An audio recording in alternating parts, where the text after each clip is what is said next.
Chapter 1107. On July 22nd, the premiere of Never See You Again was held in Beijing.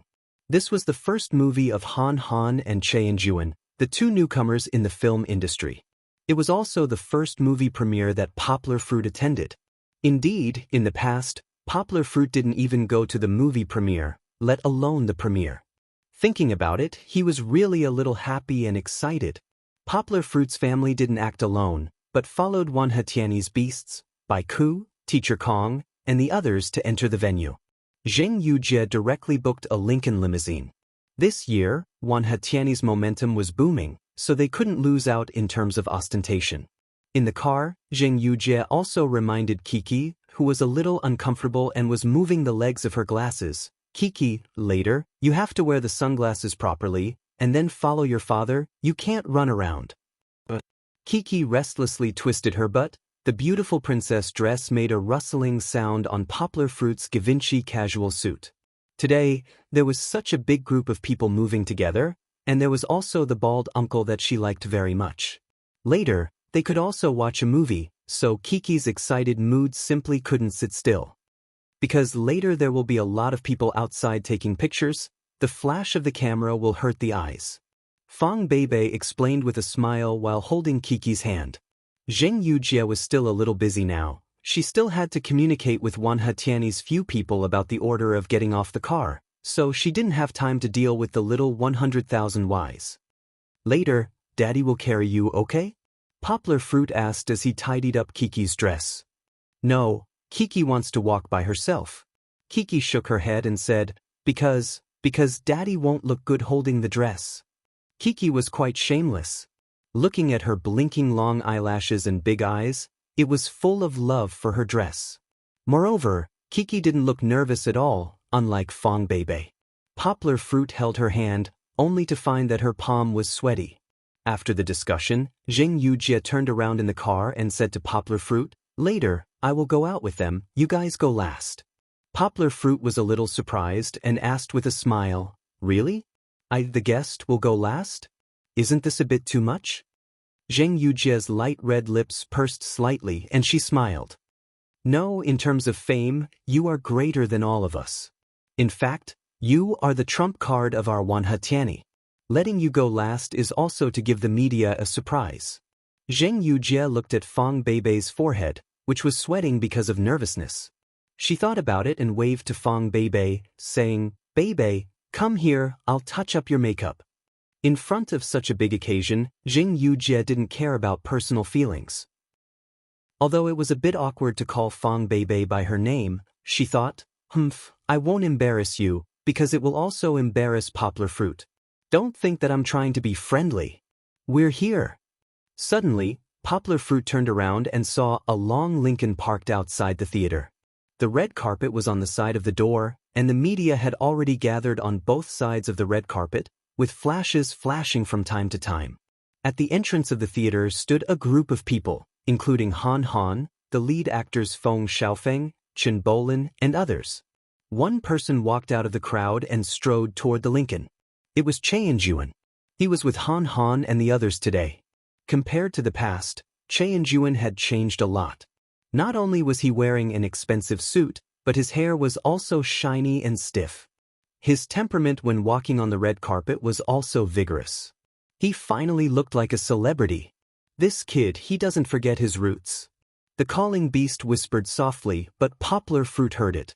Originally, the driver had already come down to open the door, but Che Yun waved his hand and walked over to open the door himself. At this time, Baiku walked out holding Gubu's hand. Brother Che, congratulations. Gubu looked at Che Yun enviously. Oh Xiaogu, thank you. Che Yun looked at Baiku, shook his head, and said with a smile, let's not be so polite, shall we? This is also a movie that you acted in. It's all thanks to you. Baiku and Che Yun lightly punched each other, then did the pose that good brothers often did in American movies. Finally, they lightly bumped shoulders. Although Baiku's path to stardom was not as smooth as Che Yun's, he was still a big star on the internet. Unexpectedly, the whole country knew about him, the funny Wang Dachui. As they walked down the red carpet, countless media reporters and fans shouted, "Wang Dachui." The second group to get off was Teacher Kong and Zimo. These two groups were a little interesting. They were not the most popular, but they were the most devilish. Just like Teacher Kong, he was a special effects artist, but he became popular unexpectedly when he dressed up as a woman. Not only did his cross-dressing not make people nauseous, but because of his appearance, people actually mistook him for a woman. Of course, Teacher Kong and Baiku also acted in Han Han's new movie together. As for Zimo, this guy was a director, but his roles were all very outstanding. Whether it was Sun Wukong or other characters, he could vividly express the characteristics of the characters. Sometimes, when he acted in some female roles, it would make people spit out rice. Compared to the goddess Teacher Kong, it would not be an exaggeration to describe him as a devilish god. The third group was Yaosho and Jing Yujie. Yaosho was naturally the most popular, but not many entertainment reporters knew about Jing Yujie. However, she did not have to pretend to be charming. She killed many reporters' films. If not for the interview on the other end of the red carpet, where Yaosho introduced Jing Yujie as a shareholder of Wanhetiani, people would have mistakenly thought that she was a new actress that Yaosho had hidden. Finally, the last group was coming out. The reporters and Cha and-juan were all staring intently at the black Lincoln limousine. Other than Che and Juan, everyone was thinking, since Wanhetiani's Yaosho is coming out, who else is coming? A little girl wearing sunglasses was the first to jump out of the car. She had a pretty little face and an excited and innocent smile. She was wearing a white and cute princess dress like a cloud, and a pair of cute pink leather shoes on her feet. She looked like a little fairy who had descended to the human world. No, it should be called a little fairy who had lost her way. After Kiki got out, she was a little confused. She first looked around. However, she realized that there was a sea of people around her. Other than Uncle Che and Juan in front, she did not recognize anyone else. Moreover, they were all holding cameras. The shutters that they subconsciously pressed burst out a few flashes.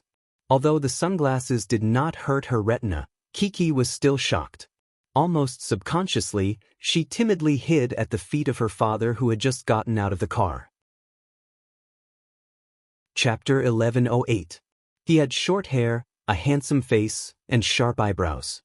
His deep eyes were not cold, and his gentle smile was enough to melt the winter snow. He had a handsome appearance, a tall waist, a slender figure, and a tailored casual suit.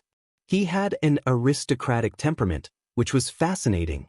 Poplar Fruit was not a regular in the entertainment news, but he was definitely not a nobody.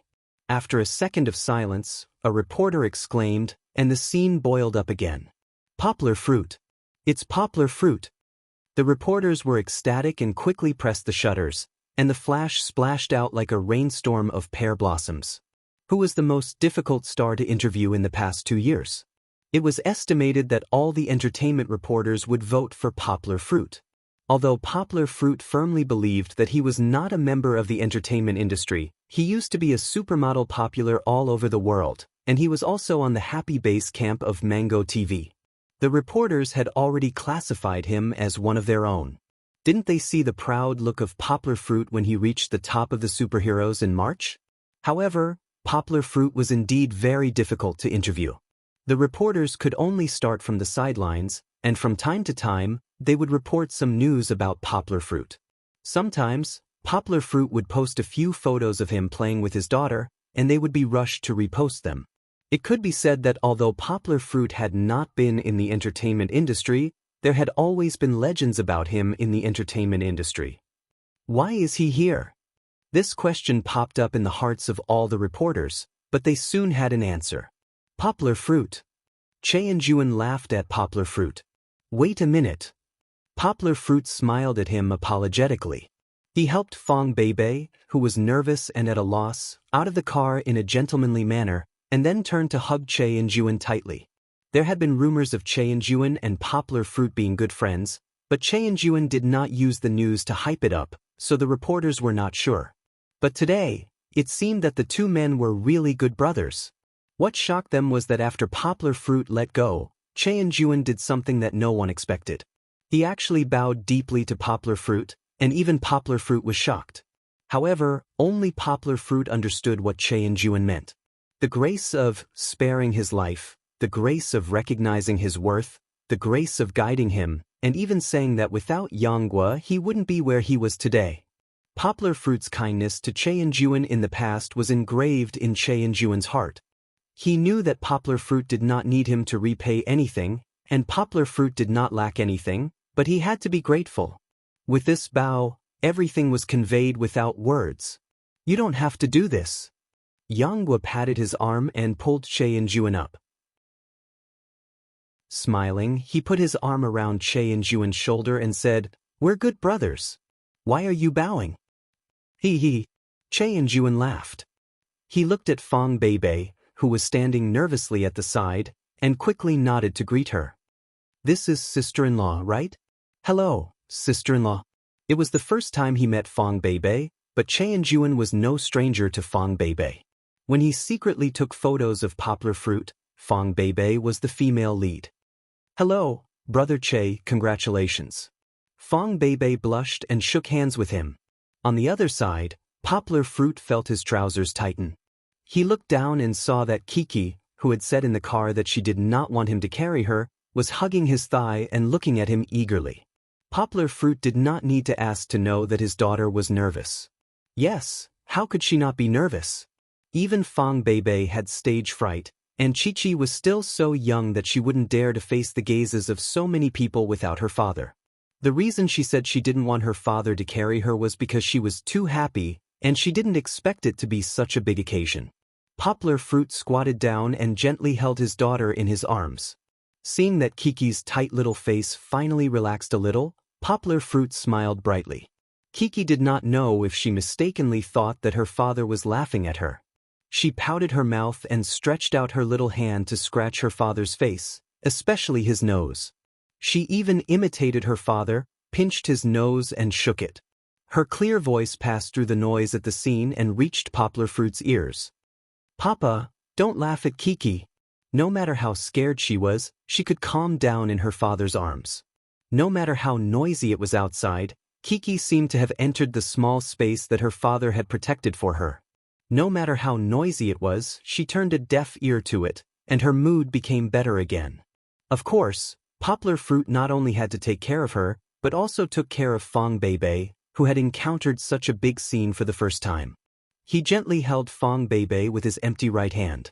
Under the gaze of hundreds of people, the two looked at each other and smiled, as if the people around them were air. She is the top student goddess. Poplar Fruit and her relationship is so good. It has been 2 years and the wind and rain have passed, but their relationship is still as sweet as before. Fong Beibei could only be regarded as an internet celebrity, but there were still reporters who knew her past with Poplar Fruit. Poplar Fruit this way. Che and Juan could not delay for too long, so he led the way in front. On the long red carpet, there were naturally interviews by reporters, and even Poplar Fruit was no exception. "Poplar Fruit, did you appear in Han Han's new movie because this year's Nobel Prize might be awarded to Han Han?" Why is the first question so strange? Isn't this reporter too imaginative? However, in addition to being a superhero, Poplar Fruit does have the nickname Nobel Prize in Literature Golden Hand. "Oh, where did you get the news?" "Actually, I was invited by my friend Che and Juan. Today is his first big movie, so I came to support him." Poplar Fruit still gave face and mentioned Che and Juan and movies a few times. "Can I ask Mr. Poplar Fruit what you think of Han Han's works?" This was the reporter who personally led Poplar Fruit to be interviewed by Che and Juan, and the questions he asked were more conventional. "The books written by director Han Han are very good. My girlfriend and I are his loyal fans. I believe that the movies he directs will be equally good. We are very much looking forward to it." "Well, yes, loyal fans. I hope Che and Juan will introduce me to director Han Han later. I finally see the real person. I have to ask for a few autographed books." Poplar Fruit pulled Fong Beibei in front of him with a smile. The two of them murdered a lot of film again. "Poplar Fruit, I finally met your daughter. Kiki is very cute and beautiful, but can you let her take off her sunglasses? She is so young and wearing sunglasses. Isn't it a bit pretentious?" A female reporter with a Hong Kong accent squeezed over and asked. Finally, he saw the sharpness of the entertainment reporter's questions, but she was afraid that she picked the wrong target. Coming for Kiki? In front of Poplar Fruit? Are you sure? Chapter 1109. It had to be said that the question raised by the reporter with a rough accent was very sharp, and even the reporters around her couldn't help but make a commotion. How can you say that? Che and was angry, and he was about to question the reporter. However, before he could say anything, he was stopped by Poplar Fruit. Poplar Fruit, who had dealt with reporters several times, understood that he couldn't let Che and stand up for him at this time. Che and had just stepped into the entertainment industry, and his new movie was about to be released. It wouldn't be good if he was involved in a fight with reporters again. Poplar Fruit smiled slightly and said to the reporter, "I'm really sorry, the flash at the scene was too strong. I only wore sunglasses to protect Kiki's retina." Friends who understand medicine know that a child's retina is very fragile, and the flash can easily cause permanent damage. I won't say if this is everyone's consensus, but I believe that this is a request that all conscientious reporters shouldn't make. Although he was smiling and answering calmly, the sternness in Poplar Fruit's eyes could only be understood by the female reporter from Hong Kong. She was stunned, scared, and her body trembled. She even forgot how she escaped from this place. The unscrupulous reporter was quickly pushed away by others. A reporter from Sina Com came over and asked, "Poplar Fruit, on Sina Weibo, Han Han and you are both called the national father-in-law by netizens. Will today's meeting cause a conflict that we don't want to see?" This entertainment reporter's question was really strange, and the latter question was even more strange. Poplar Fruit shook his head with a smile and said, "How can it be? Thank you for everyone's love for Kiki. However, I think on the issue of the national father-in-law, I have the same opinion as Director Han Han. Well, all the people who call themselves son-in-law will become our enemies." Poplar Fruit let go of Fong Beibei's hand, and his right hand made a funny gesture to show off his muscles. He smiled and said, "If you want to take my daughter away, you have to ask my fist first." This caused a burst of laughter. Everyone understood that Poplar Fruit was joking. However, this was obviously a good news source. He had even thought of the content. The nation's father-in-law wants to marry Kiki through a martial arts competition? Sure, let's fight. We'll talk about it after we win. Everyone knew that Poplar Fruit was a superhero who could take on 8 people at once. This challenge was extraordinarily difficult. A lot of people would probably give up after thinking about it. There might still be hope for them to pursue Han Xiaoye. Who would have thought that Poplar Fruit's words would be heard by Kiki? She hurriedly leaned over and hugged Poplar Fruit's fist. She anxiously shook her head and said, I don't want to, Kiki, I don't want to be taken away by others." There was a burst of good-natured laughter in the reporters' area. Whether it was male or female reporters, when they saw Kiki's sad eyebrows and unhappy pouting mouth, they felt that the little girl's naivety and cuteness were cute. This scene was photographed by many reporters. This was probably the biggest gain of the premiere guests, right?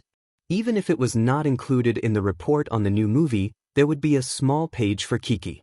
There would definitely be many readers who would like this cute little girl. After answering this question, Poplar Fruit did not continue to be interviewed. He followed Che and Juan to the front of the cinema.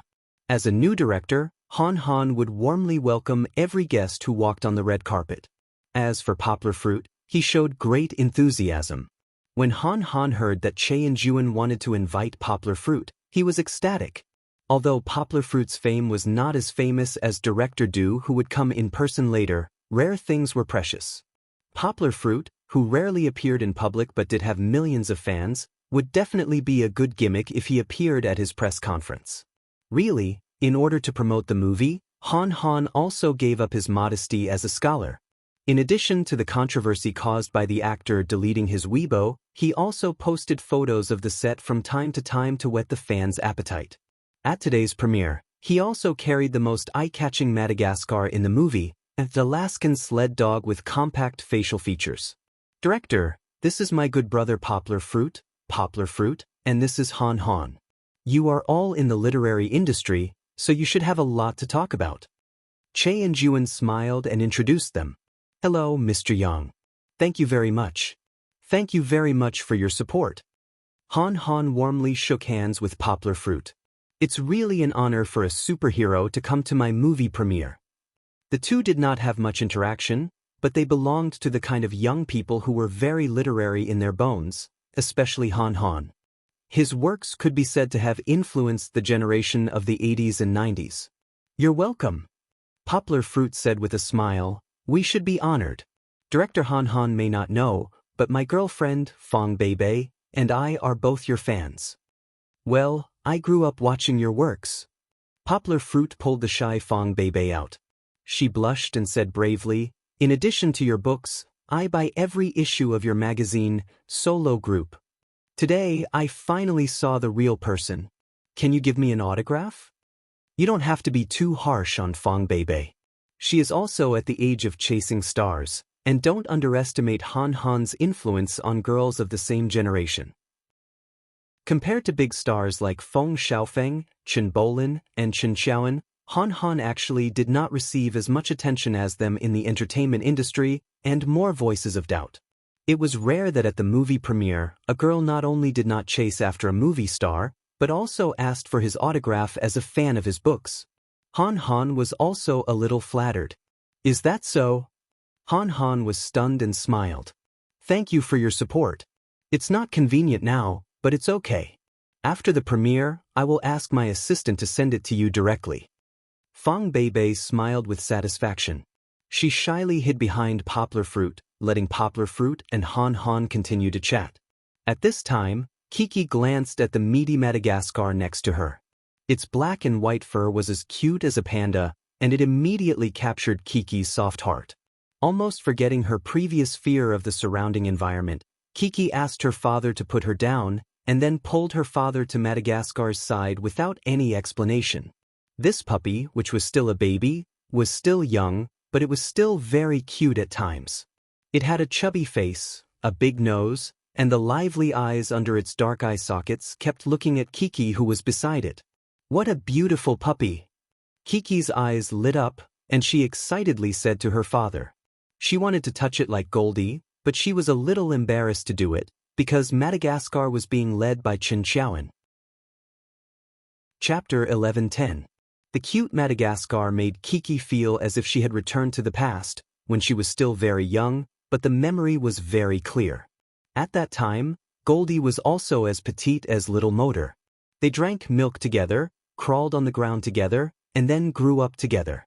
Kiki stared at Little Motor's big round eyes in a trance. Little Motor also curiously looked at the little person with a nice smell in front of it. Its tongue stuck out half pink, so cute. Little girl, do you want to touch it? Chen Xiaoan, who was wearing a retro jacquard cheongsam, squatted down and gently smiled at Kiki and asked. Kiki, who was just immersed in the world of looking at Little Motor, was startled by Chen Xiaoan. She took a step back and hid half of her body behind Poplar Fruit. Timidly, she gathered a little courage and asked, Can I? Of course you can. Come, it's called Little Motor. What's your name? Chen Xiaoan's Taiwanese accent was not as strong as other Taiwanese celebrities, but the charm could still be heard. Thank you, my name is Kiki. Kiki unconsciously changed a little bit of Taiwanese accent. She politely bowed and then let go of Poplar Fruit's hand. She squatted down and gently stroked Madagascar's little head. Kiki, such a nice name. Chen Xiaoan was worried that Little Motor would bite, so she looked at it from the side. However, Little Motor did not resist. Instead, under Kiki's touch, it squinted its eyes and looked very comfortable. I also have a daughter, a few years younger than her. Han Han came to Poplar Fruit's side and said with a smile. Today, he did not bring his daughter. In fact, Han Han also rarely brought his daughter to appear in the public eye. Xiaoyi, right? Poplar Fruit asked with a smile. Just now, a reporter asked me, but it seems that your daughter was also born in 2011, right? That's the same age as Kiki. Han Han asked in surprise, Is that so? Then your daughter must be really tall. If there's a chance, we can introduce them to each other. Generally speaking, with Han Han's aloof personality, he would not deliberately befriend someone, but Poplar Fruit was different. Poplar Fruit was a translation master that all authors wanted to work with. Han Han also hoped that her books could be sold overseas. Even though she did not have such plans for the next few years, it would not be a wrong choice to make friends with Poplar Fruit. Poplar Fruit's thoughts were simpler. He smiled and said, "Okay." Kiki also liked to make new friends, especially those who were younger than her. If she can play with Xiaoyi, she will definitely be very happy. Xiaoyi was a few months younger than the Beckham's Little Seven. According to Kiki's care for her sister Little Seven, Kiki would also like her sister Xiaoyi. Of course, Poplar Fruit and the others stayed at the door for a long time. In order not to disturb Han Han's welcoming, Poplar Fruit carried Kiki and took Fong Beibei to bid farewell to Han Han and the others. He also had to enter the cinema to meet up with the rest of the group. Woo-woo, no, Kiki wants a small motor. Chi-Chi, who was reluctant to leave, pouted her little mouth and threw a tantrum after entering the cinema. Fong Beibei hugged her and coaxed her, but Chi-Chi's mood was not good. What small motor? Zheng Yujie heard, turned her head and asked curiously. No, she just saw the Alaskan Malamute and likes it. She wants to bring it home. Poplar Fruit did not know whether to laugh or cry. But how can that be? It's just a supporting role in the movie. Hee, you want to raise a dog? No problem, Kiki, after the movie, Auntie will buy one for you. You can choose any breed and size you want. Zheng Yujie held Kiki's little hand and said domineeringly. Really? Kiki wants a small motor. Immediately, Kiki's tears turned into laughter. She sniffed and said, Okay, when we go back to Yangcheng, Auntie will definitely find one that looks exactly like a small motor for you. Okay? Zheng Yujie asked. Chi-Chi nodded vigorously and wiped away her tears. She was beaming with joy. She had already begun to look forward to the happy days of having little motor. Sister Yujie. Fong Beibei anxiously whispered to Zheng Yujie, we already have a big dog at home, how can we raise another one? You don't know, Alaskan Malamutes will grow bigger than gold in the future. It's okay, I'll raise it. Zheng Yujie waved her hand and said indifferently, I'll raise it at home. When Kiki misses it, she'll come to see it. After a pause, Zheng Yujie's eyes drifted to Poplar Fruit, then turned back abruptly. The movie theater was very dark, so Fong Beibei couldn't see this scene. She faintly sighed and said softly, It's not a bad idea to raise one. It's lonely at home, and it can be a companion. Sister Yujie, what did you say? Fong Beibei didn't hear clearly. Nothing. Zheng Yujie waved her hand and elegantly turned her head. It's settled then. Poplar Fruit shook Fong Beibei's hand and said to her with a smile, It's okay, we'll discuss it when we get back. Maybe Kiki's enthusiasm is just a temporary thing? If it really doesn't work, we'll see if there are any suitable ones in your rescue center and adopt one. It's also a contribution. The premiere was always inseparable from some small activities and media Q&A. Director Han Han's connections were quite good. He actually got the support of director Du from Harbor City in person, and also got the VCR blessings from directors Er Dongxing and Sui Hark. This could be considered a moderate surprise. But whether the movie was successful or not had nothing to do with how many people supported it. In the end, it still depended on the quality of the movie. The movie began. At the beginning, 3 young people who had lost their hometown were going to leave the island and go on a road journey across the mainland. There were a lot of laughs. At the beginning, there was a scene where they burned down the house to cut off their escape route, but accidentally blew up the house of their childhood sweetheart. The story was a bit ridiculous. Not long after it started, in a hotel, they lost their companion Hu Xing because of a prostitute and missed the girl, leaving only the 2 of them to continue their journey from east to west. The movie was very complicated, a bit like a mixture of many stories, but in the chaos, there seemed to be a line that connected them. Cities, small towns, mountains, jungles, and even deserts. They kept meeting and saying goodbye to each other as they continued this complicated journey. What kind of profound thought was Han Han trying to express?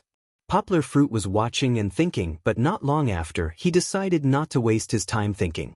Instead, like Fong Beibei, He followed the story's development and the movie's burden from time to time to cry and laugh.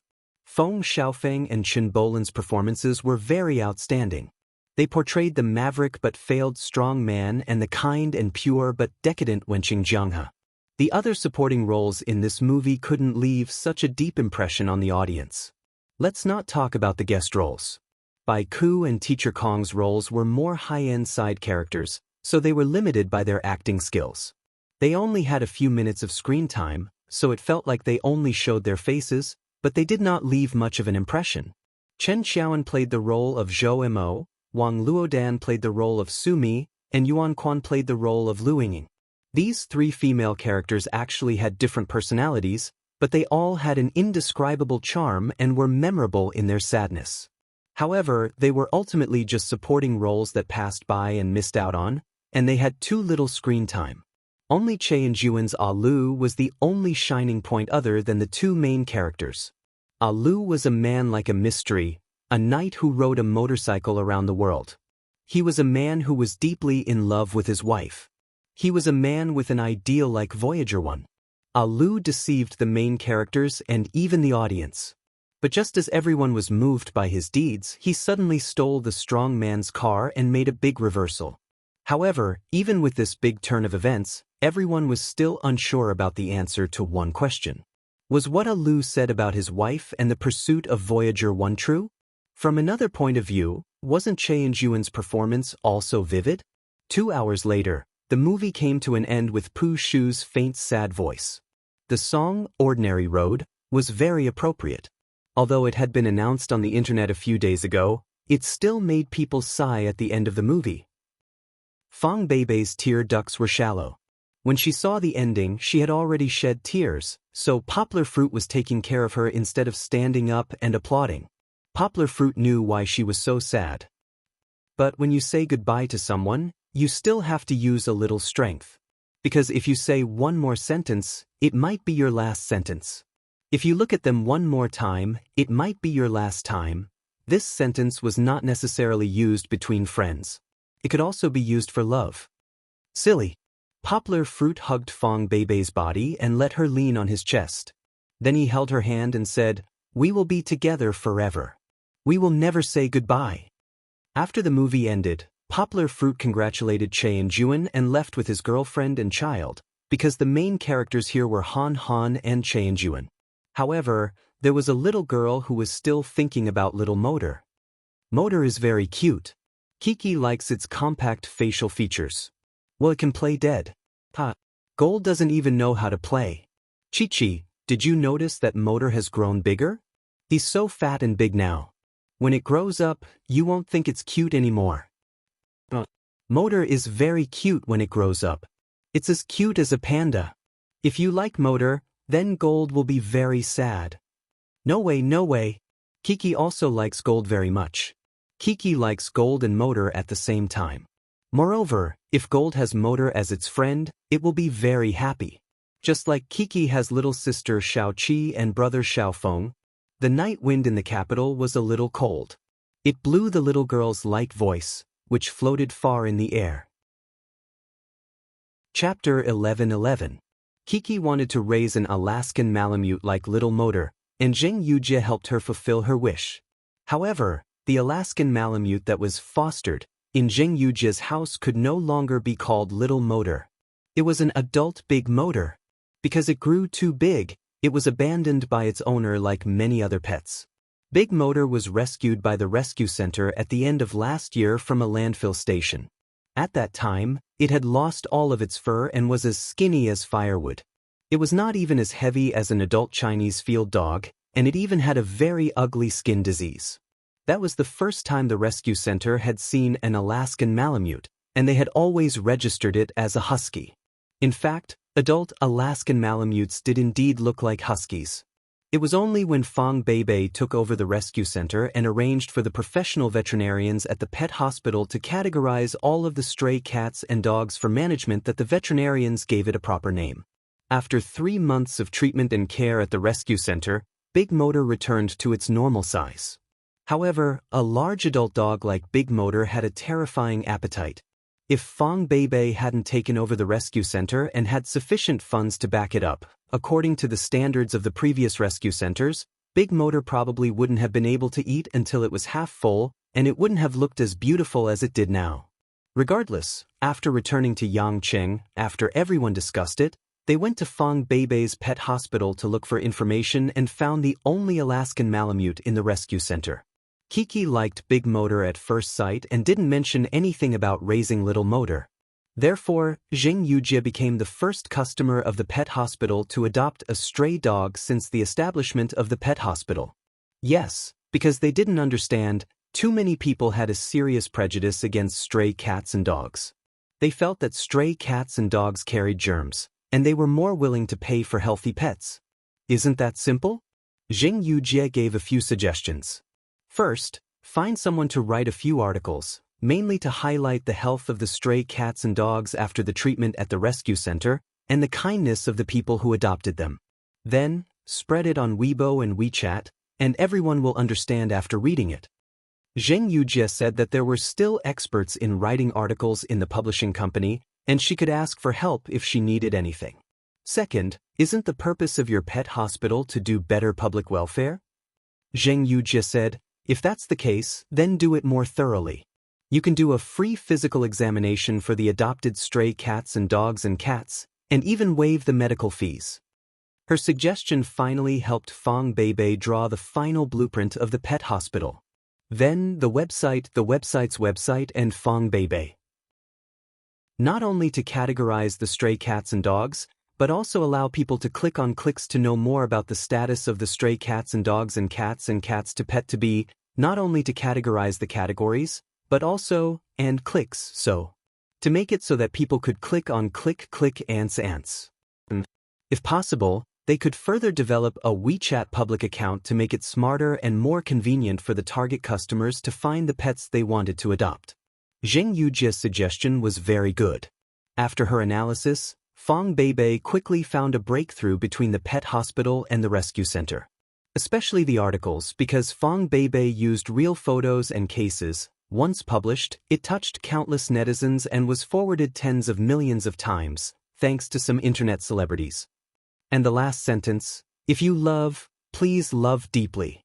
If you raise, please adopt. Fong Beibei mainly urged people to cherish their pets, and not abandon them.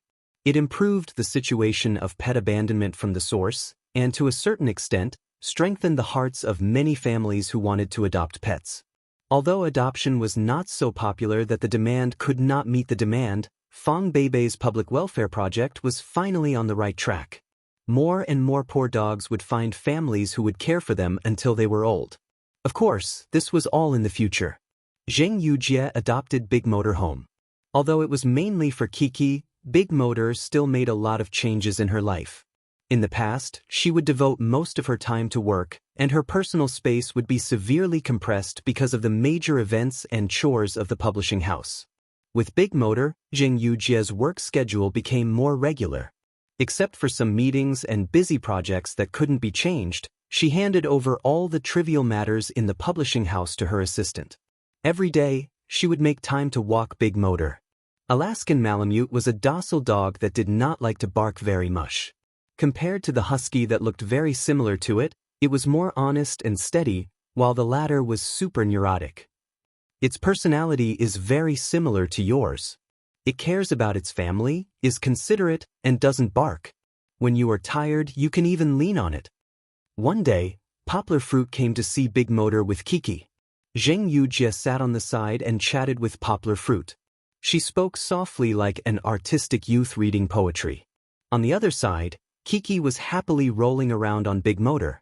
Compared to Kiki, who liked to play with gold, Big Motor was like an older brother than Kiki.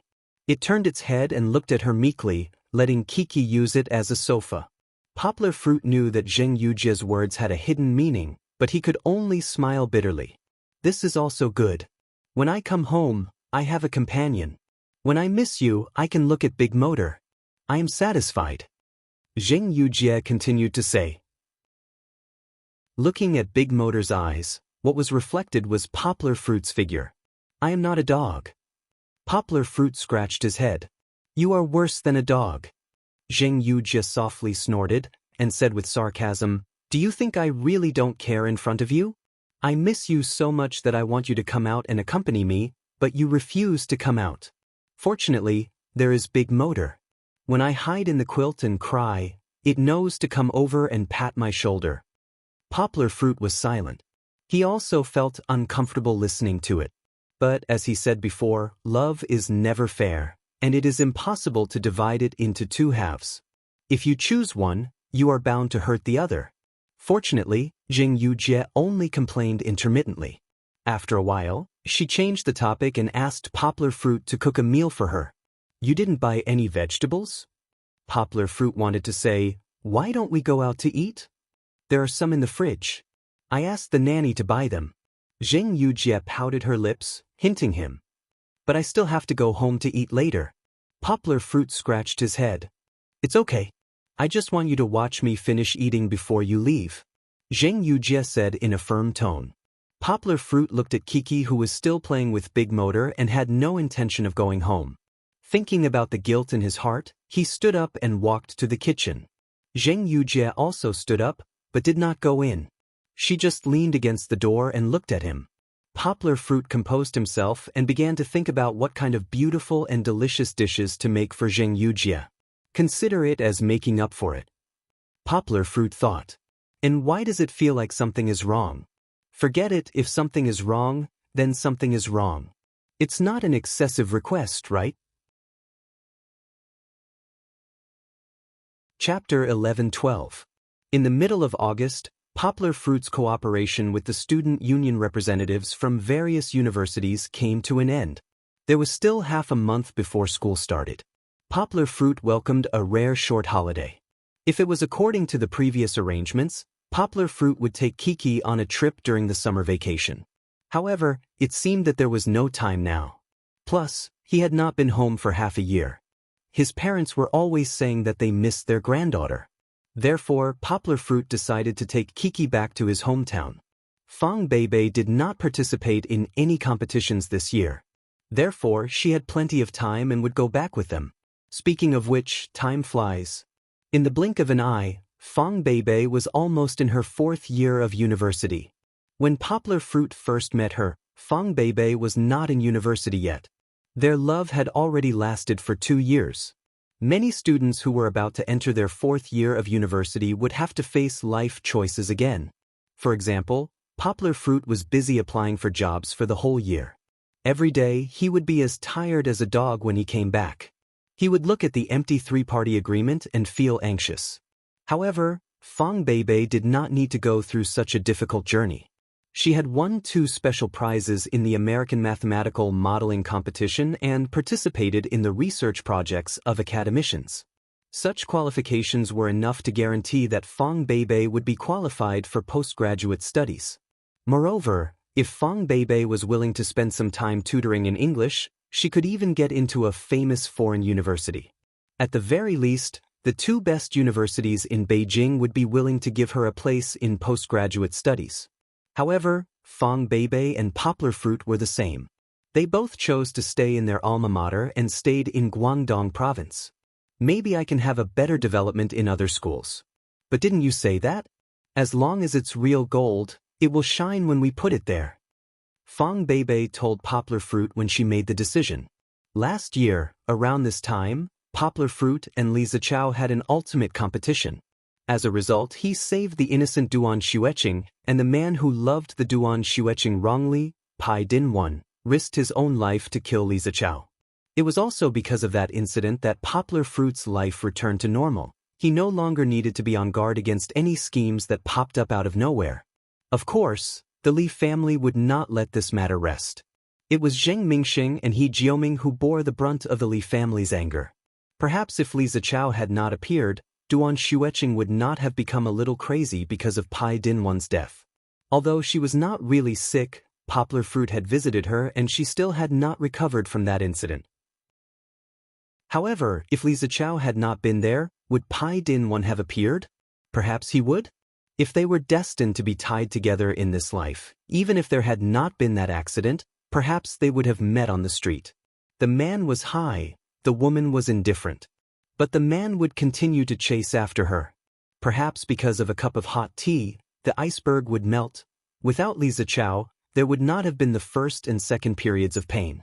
Duan Xueqing would be happier, right? Poplar Fruit stood by the window and held his phone for a long time, but he still did not make the call. He suddenly understood that Duan Xueqing would not care about the news. She would not be happy or sad because of the Li family. She probably only cared about one person in her heart, a person who would not come back. Although he was moved by the relationship between Duan Xueqing and Pai Dinwan, Poplar Fruit really hoped that Duan Xueqing could let go of the past and welcome a new relationship. This might be difficult, but Poplar Fruit hoped that in the future, he would see after the sadness. Poplar Fruit suddenly received a call from Beijing. It was not a bad thing, nor was it a happy event. It was a happy event that really made Poplar Fruit cheer. The call was from Professor Yuan Xinlin from Beijing University. After only 2 months, Poplar Fruit's completely perfected word-splitting method passed the clinical test of the Education Department and the Confucius Institute. Whether it was new primary school children or new foreign students recruited by the Confucius Institute, the word-splitting method greatly reduced the difficulty of Chinese education. These tests were not easy. The country had invested a lot of money in them. That was why the results were out in 2 months. There were more than 3,000 foreigners in more than 30 countries around the world who participated in the test. After 2 months of Chinese learning, more than 2,100 foreigners passed the HSK Level 3 exam. The HSK was also called the Chinese Proficiency Test. Those who passed the Level 3 exam could basically complete daily conversations in Chinese. They could even deal with most of the people who came to China to travel. Compared to the past, the HSK Level 3 exam was for examinees who had taken Chinese classes for a year and a half, 2 to 3 classes a week. However, more than 2,000 students who passed the Level 3 exam only took 2 months. Professor Yuan Xinlin told Poplar Fruit that although the results were not unexpected, the comments of the examinees such as, "It's so easy," "I'm in love with Chinese," "I'll continue to study in the future," etc., still made the Chinese research team's professors ecstatic. "Poplar Fruit, are you ready?" Professor Yuan Xinlin asked with a smile. "Ready for what?" Poplar Fruit asked curiously. Professor Yuan Xinlin did not answer this question directly.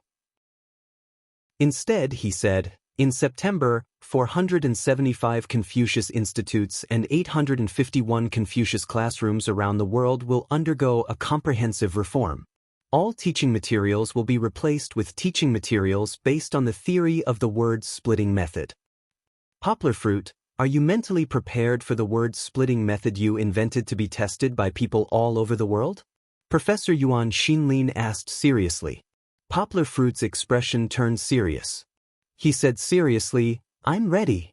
Success, that is the success of the Chinese nation. Failure, or lack thereof, I will work harder to improve." Perhaps, the Chinese language would also be able to say goodbye to the past and usher in a new future. Chapter 11:13. What are you looking at? Fang Beibei leaned over and looked at the scenery outside the window with Kiki.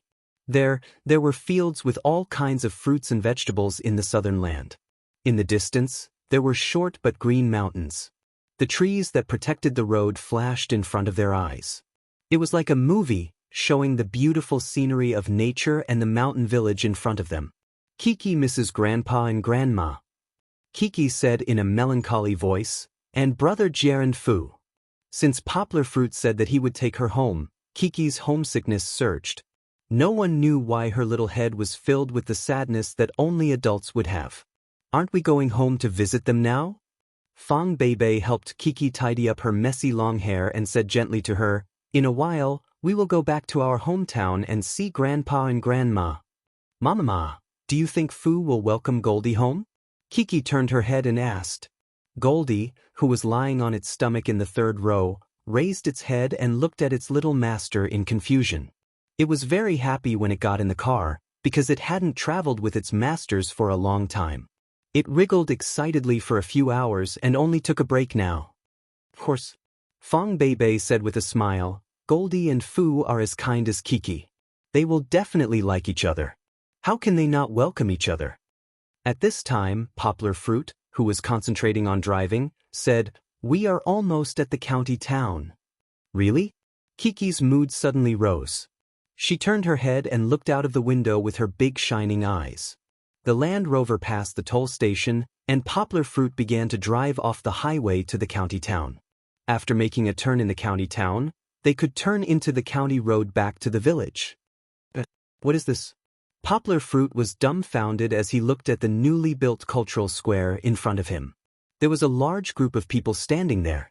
Most of them were onlookers, but there were some officials in suits standing in front of them. More importantly, they were holding large banners. It said, "Welcome back to your hometown, Poplar Fruit, the hero of the people." What the hell was he doing? Poplar Fruit almost drove the car into an electric pole. He stopped the car and looked outside with a frown.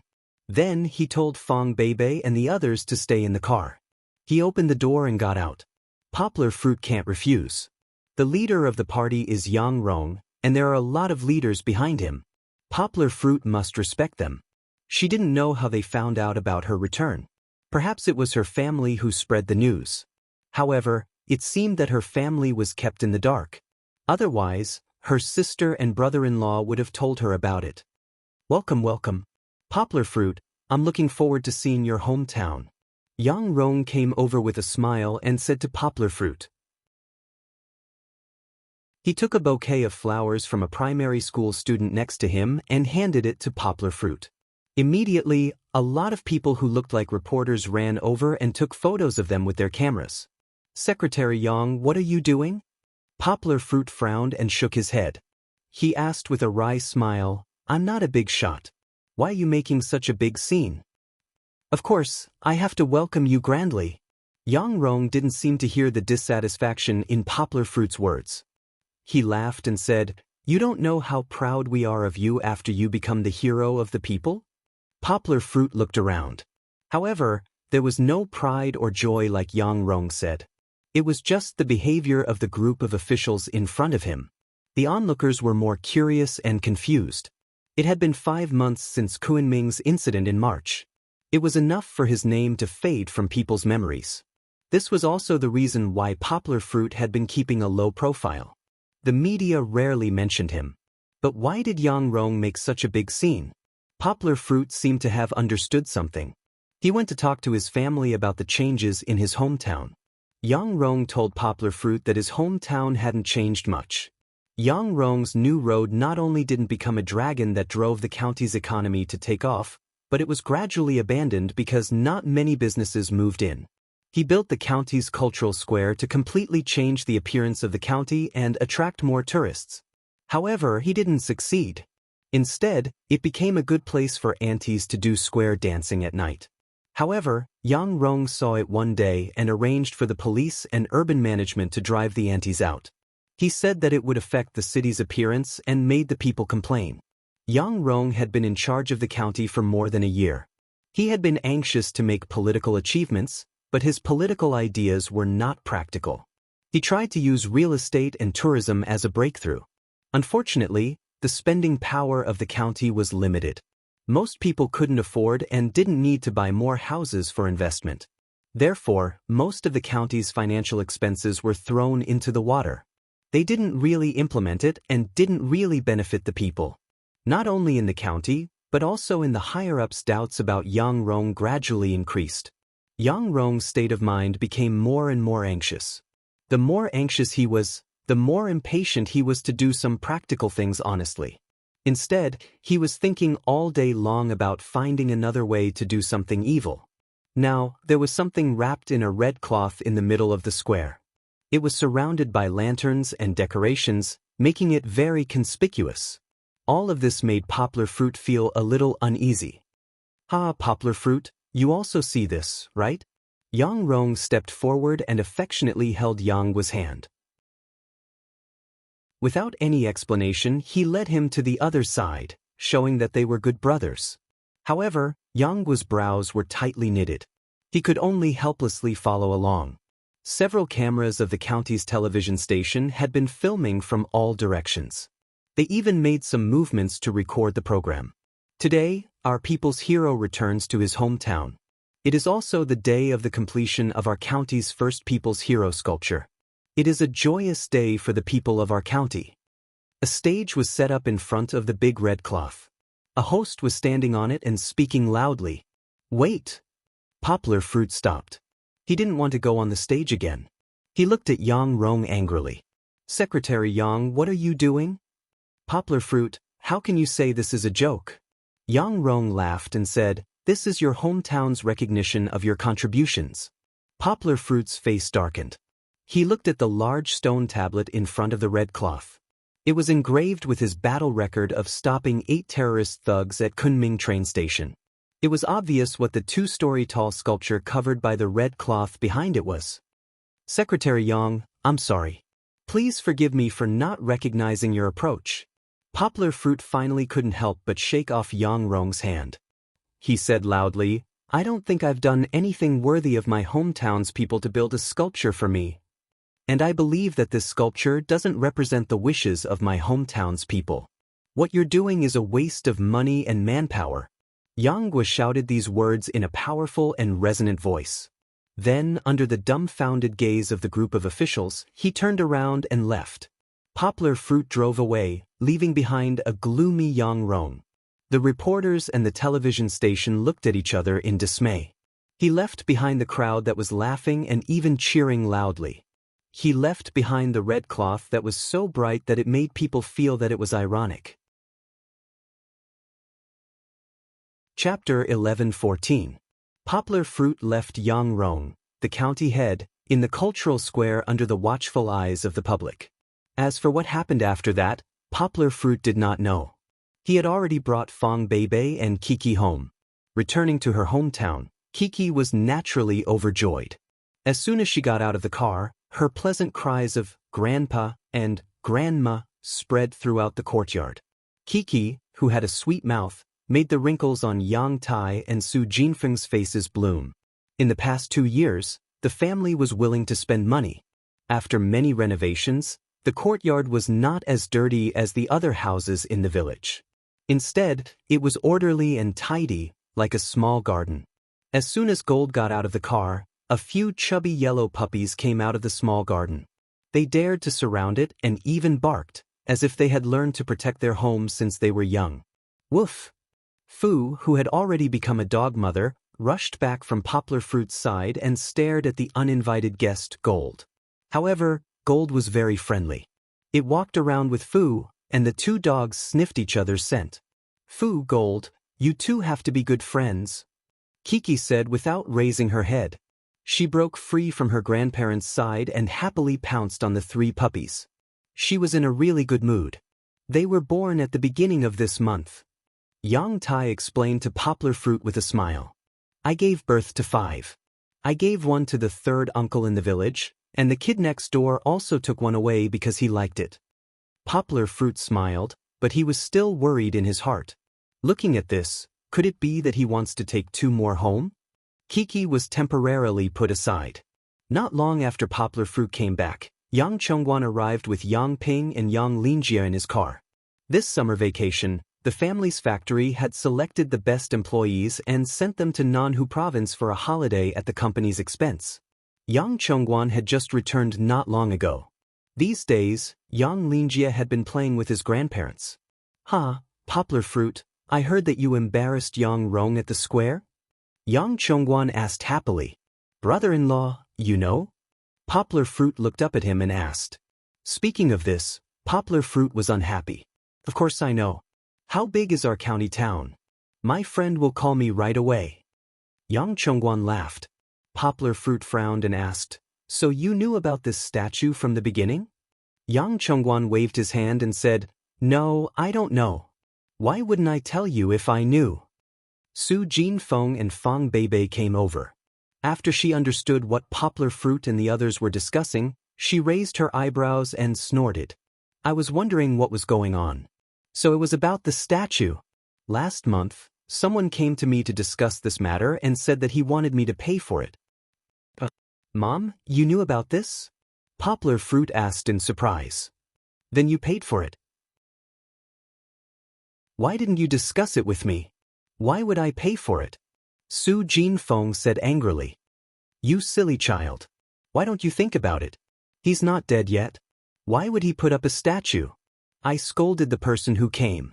Yang Chongguan nodded thoughtfully and said, then he might have asked other entrepreneurs in the county to sponsor the money. In my opinion, brother, you were too reckless. He's an official. You shouldn't have attacked him in public. Regarding this matter, Yang Ping had a different opinion. She said worriedly, Sister. Fang Beibei came over and held Yang Ping's hand. She said in Mandarin, Poplar Fruit didn't do anything wrong. If he didn't choose to refuse, there might be more people scolding him on the internet. Because she was determined to learn Poplar Fruit's dialect, although Fang Beibei still couldn't speak it well, there was no problem with her hearing. Poplar Fruit's wife is right. Yang Chongguan laughed and pointed at Yang Ping. You're too narrow-minded. With our family's Poplar Fruit status, do we still need to accommodate a small county official? Our brother has seen the country's leaders before. It's not because I'm not afraid of him. It's because I'm reasonable in this matter. Poplar Fruit shook his head and said slowly, What is Yang Rong planning? He just wants to hype up my matter in exchange for political achievements. If he wants me to help promote my hometown and bring tangible benefits to the people in my hometown, I'm still willing. But he doesn't. First of all, whether it's financial or entrepreneurial money, he's wasting the people's money by erecting this statue. Then you might not know, but the cultural square is so small. As a result, a statue of me is erected there. It's not convenient for any activities to be held in the cultural square in the future. Isn't this harming the people's interests? Poplar Fruit said. Yes, erecting a statue of me sounds like a great move. In the future, all the tourists who come to or pass by our county will know my name, Poplar Fruit. But is this going to be immortalized forever? Poplar Fruit asked. No, I'm afraid it'll only be infamy. Poplar Fruit laughed. Because I've become an accomplice in Yang Rong's project to build political achievements. Fang Beibei nodded and said, Yes, we can't accept it. On this issue, Fang Beibei stood closely with Poplar Fruit. But, brother, he's the secretary of the county. Yang Ping muttered worriedly. Although Yang Rong was unpopular in the county, he was still the head of the county. He had jurisdiction over the entire county, including all the Yang family's businesses. Poplar Fruit and Yang Rong had a bad relationship. The first thing that would be affected was the operation of their family's business and factory. As long as Yang Rong gave a few administrative orders to stop work for safety rectification, their business would be in trouble. Yang Chongguan said, What's there to be afraid of? Poplar Fruit has met the #1 leader. You tell the #1 leader to let the Commission for Discipline Inspection investigate Yang Rong. I guarantee that he'll be in trouble. Poplar Fruit, let me tell you, Yang Rong's ass is definitely not clean. Who knows how much money he embezzled to build roads and plazas? You're stupid. Do you think the #1 leader is someone you can meet whenever you want? Yang Ping slapped Yang Chongguan and said, He's so busy every day. How would he have the time to deal with the trivial matters of us commoners? If only Secretary Chen was in the city. Yang Ping sighed and said, Secretary Chen definitely wouldn't let Yang Rong do whatever he wanted. Why did she mention Chen Longjiang? Chen Longjiang was already a thing of the past. He was doing well in Guishan province, but he couldn't come back and intervene in Guangdong province's political affairs. Alright, don't you still have me? I've been in Yangqing for so many years. It's not like I don't know a few people. Poplar Fruit said with a smile, We'll deal with it when the time comes. If we really go against Yang Rong, I'm not necessarily afraid of him. Besides, even if the business is gone, it's not like I don't have money to support you. With money, we can still make a comeback, right? Poplar Fruit said with a smile. I forgot that you're already a billionaire. Yang Ping laughed. Chapter 11:15. If nothing happened to Yang Rong, Poplar Fruit wouldn't want to make things difficult for a county party secretary. Although he knew a lot of powerful people, not to mention Zheng Yujia's father, Zheng Mingxing, and not to mention the promise that the #1 leader had made to him back then, he could casually hire a department-level cadre like Uncle Jean. One word from him would be enough to make Yang Rong suffer. However, Poplar Fruit didn't like to cause trouble. If people didn't offend him, he wouldn't offend them. He would just be an ordinary person who worked hard for his academic career. However, he still underestimated Yang Rong's shamelessness. In the evening, the family happily finished dinner and chatted in the living room. The news of Yang Rong unveiling the statue in the square was broadcasted on TV. Poplar Fruit completely lost interest in chatting. Yang Rong was so thick-skinned. Poplar Fruit had already turned against him and left, but he still wanted to continue the event. But thinking about it, it made sense. He had spent millions on a statue. If he didn't continue, he couldn't drag the statue back to his home, right? What shocked Poplar Fruit's family was that Yang Rong even asked the TV station to edit the video. They spliced the video of Poplar Fruit getting out of the car to pick up the flowers and being led to the statue, and Yang Rong pulling down the red cloth under the guidance of the host. The video of Poplar Fruit leaving angrily and Yang Rong's gloomy face under the crowd's jeering disappeared. Instead, because of this splicing, it seemed that Poplar Fruit had participated in and supported the completion of the statue. Wasn't Yang Rong afraid that someone would take a video and upload it to the internet to expose him? Oh, Yang Rong asked the police to force everyone to delete the video on the spot. What a clever move. In an instant he pulled Poplar Fruit to the front and made Poplar Fruit face all the doubts of public opinion. It wasn't over yet. Poplar Fruit could still sit still when he saw the news of the statue unveiling, but when he saw the video quoted below, Poplar Fruit jumped out of his seat. It's not a coincidence that Mr. Yanghua became a superhero in the hearts of the people. In his hometown, Mr. Yanghua has always been kind and willing to help others. In November 2011, there was a robbery at XX Bank by masked robbers armed with guns. Coincidentally, Mr. Yanghua, who was there at the time, fought with his bare hands against 3 masked robbers armed with guns to protect the safety of the people's property. How dare he bring this up? Poplar Fruit was shocked and furious. From the surveillance footage, we can see that the gun-wielding masked robber injured a civilian and attempted to rape and injure a female student at the scene. It was Yanghua and an active duty military officer who acted together. Poplar Fruit couldn't stand it anymore. He went up and turned off the TV. Kiki and Yang Linjia had already eaten and gone outside to play, not because they were worried that the children would see it. So that's how it is. I was wondering why Yang Rong dared to continue to put up this statue. It turns out that he found a previous case to back up his actions. Yang Chongguan sighed. With this surveillance video, I'm afraid that others won't pursue him for a while. Yang Rong did think so. Wasn't the news of Poplar Fruit's superhero no longer new? He would add fuel to the fire and let people see even more explosive evidence. Robbers with guns. Poplar Fruit dared to fight with them just to save a female student. Such a heroic incident would probably only be seen in American blockbusters, right? But it really happened around us. Yang Rong wanted the national media to hype up Poplar Fruit's heroic performance again. He wanted everyone to recognize Poplar Fruit's title as a hero. Then, not only would his act of erecting a statue for Poplar Fruit not be questioned, but it would also earn him more attention and fame. In order to thank Poplar Fruit for his contributions, the people of his hometown naturally erected a small statue for him. What's wrong with that? And our county is the cradle of superheroes. Think about Batman's Gotham City. If this news were to spread, wouldn't many fans of Poplar Fruit from all over the country come to pay homage to the statue of Poplar Fruit, the superhero? Yang Rong really had a good plan. It turned out that this surveillance video was his trump card. What do you know? Poplar Fruit roared at Yang Chongguan, who was amazed by this method. It was the first time he was so angry. Why did Secretary Chen, me, and Big Brother he suppress this case? Do you know? Poplar Fruit's anger shocked everyone. Fang Beibei quickly went up and hugged Poplar Fruit's arm. Only then did she calm down the raging Poplar Fruit and drag him back to his seat. Let's talk nicely. Don't fight. Su Jinfeng, who was taking care of her grandchildren in the courtyard, heard the commotion and came back to say. Yang Ping waved her hand and told her that it was nothing. They didn't want the old lady to worry. Because of Fang Beibei's soft persuasion, Poplar Fruit's emotions calmed down a little. He said in a low voice, "Sorry, I shouldn't be angry at you." "It's okay. Your question just now, wasn't it because my daughter is Secretary Chen's daughter? Yang Chongguan asked in confusion.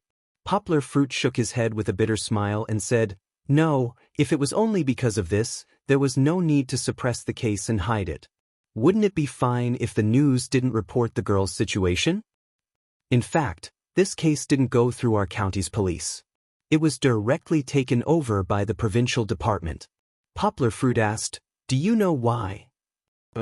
Was it armed robbery? Fong Beibei asked. She hadn't heard Poplar Fruit talk about this in detail. She only knew that Poplar Fruit had saved Qin Longjiang's daughter, so the two families had a close relationship. She only knew about the dangerous situation of armed robbers after watching the news. It was because this group of people had done several major cases of drug trafficking and murder across the border. They had dozens of lives in their hands, including the police.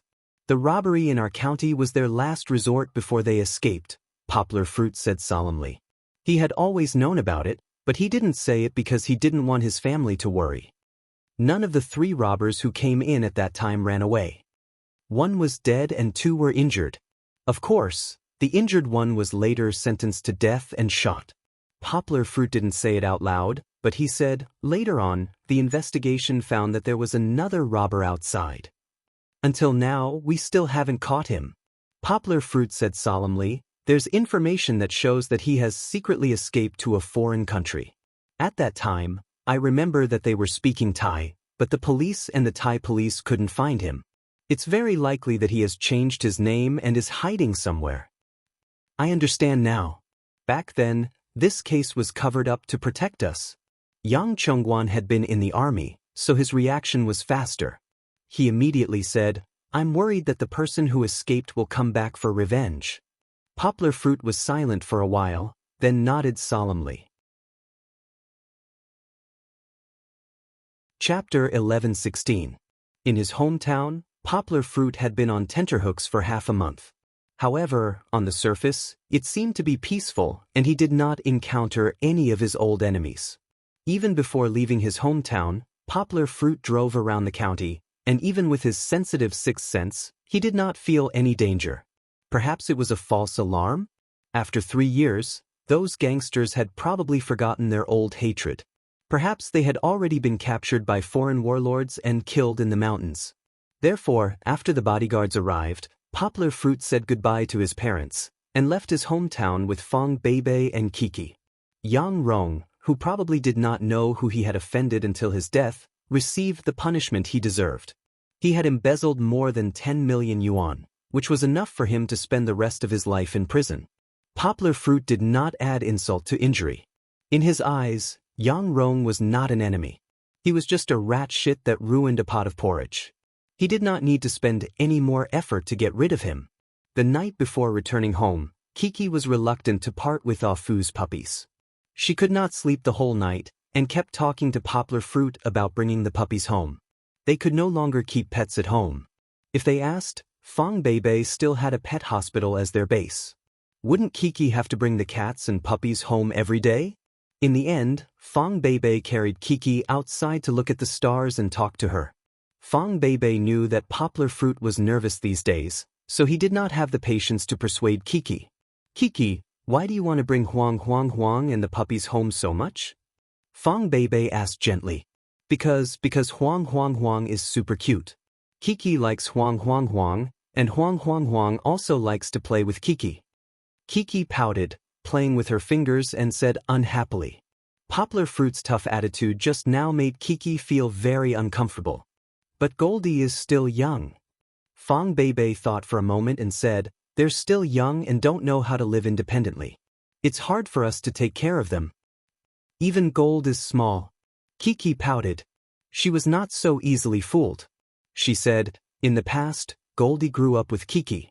Kiki has seen Papa's photo. He's as big as little Huang. Fong Beibei said, but, Chi-Chi, have you thought about it? Little Huang and the others are still so young. If we let them leave Fu and their mother, and then they can't see each other for a long time, won't little Huang be very sad? Kiki was stunned. She raised her head and looked at Fong Beibei with her big eyes. Her eyes reflected the bright stars in the sky. There's also Afu. Her child has been taken away, leaving her all alone. Will she be upset? Will she look very pitiful? Fong Beibei asked softly. She held Kiki's little face and gently stroked it. Don't say any more. Kiki's eyes gradually became misty, and then she said with tears in her eyes, Kiki doesn't want to bring Huang Huang Huang home, because Kiki doesn't want Huang Huang Huang and Afu to be sad. In the end, the little fellow was still kind-hearted. The more she thought about it, the more uncomfortable she felt. Her eyebrows furrowed, and golden beads rolled in her eyes. Kiki is a good child, so sensible. Fong Beibei held Kiki's smiling face and kissed it lovingly. Don't cry, don't cry. Kiki also thought of herself. The little girl couldn't help but cry. She said tearfully, Kiki didn't have a mama when she was young. Other children have a mama. Kiki doesn't want Huang Huang Huang to be as sad as Kiki. Kiki didn't cry in the past because Kiki had a good father who was both a father and a mother. Kiki didn't make a fuss in the past because when she really realized this problem, Fong Beibei had already filled this gap in her life.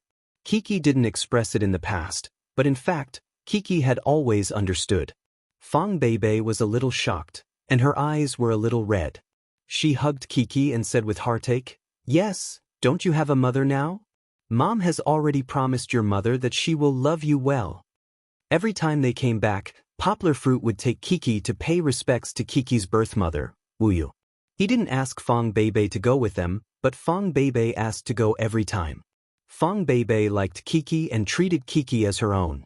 She had said this to Kiki before, and she had also promised to the tombstone at the bottom of the hill. Kiki knows. Kiki held Fong Beibei's soft hand and rubbed it with satisfaction. Her mood was like the autumn night sky of the southern kingdom, comfortable and bright. The next day, although there was still some reluctance, Poplar Fruit promised to bring Kiki home to see Huang Huang during the new year, and Grandpa and Grandma also promised not to give the 3 Huang Huang to others, so Kiki obediently went home with her father. After returning home, the first thing Yangwu did was to hide the Type 92 holster on her belt in the top compartment of the wardrobe. She used clothes that she rarely wore to cover it. He couldn't let Kiki see it, and he also couldn't let Kiki reach it. This thing was not a toy, and there was a danger of an adult holding it. Fong Beibei and Lin Xingshan took Kiki to buy a small bag and beautiful clothes for kindergarten. Poplar Fruit didn't follow. He started to get busy. The main thing was that in the coming new semester, Poplar Fruit needed to give a speech, and a lot of speeches. After 2 months of intensive work, Fat Dragon and Kai Simin led the original company's employees and local staff, and worked themselves to death. Finally, in 3 provinces, thousands of poor mountainous areas, and millions of poor children were set up. Was this a lot of people? A lot.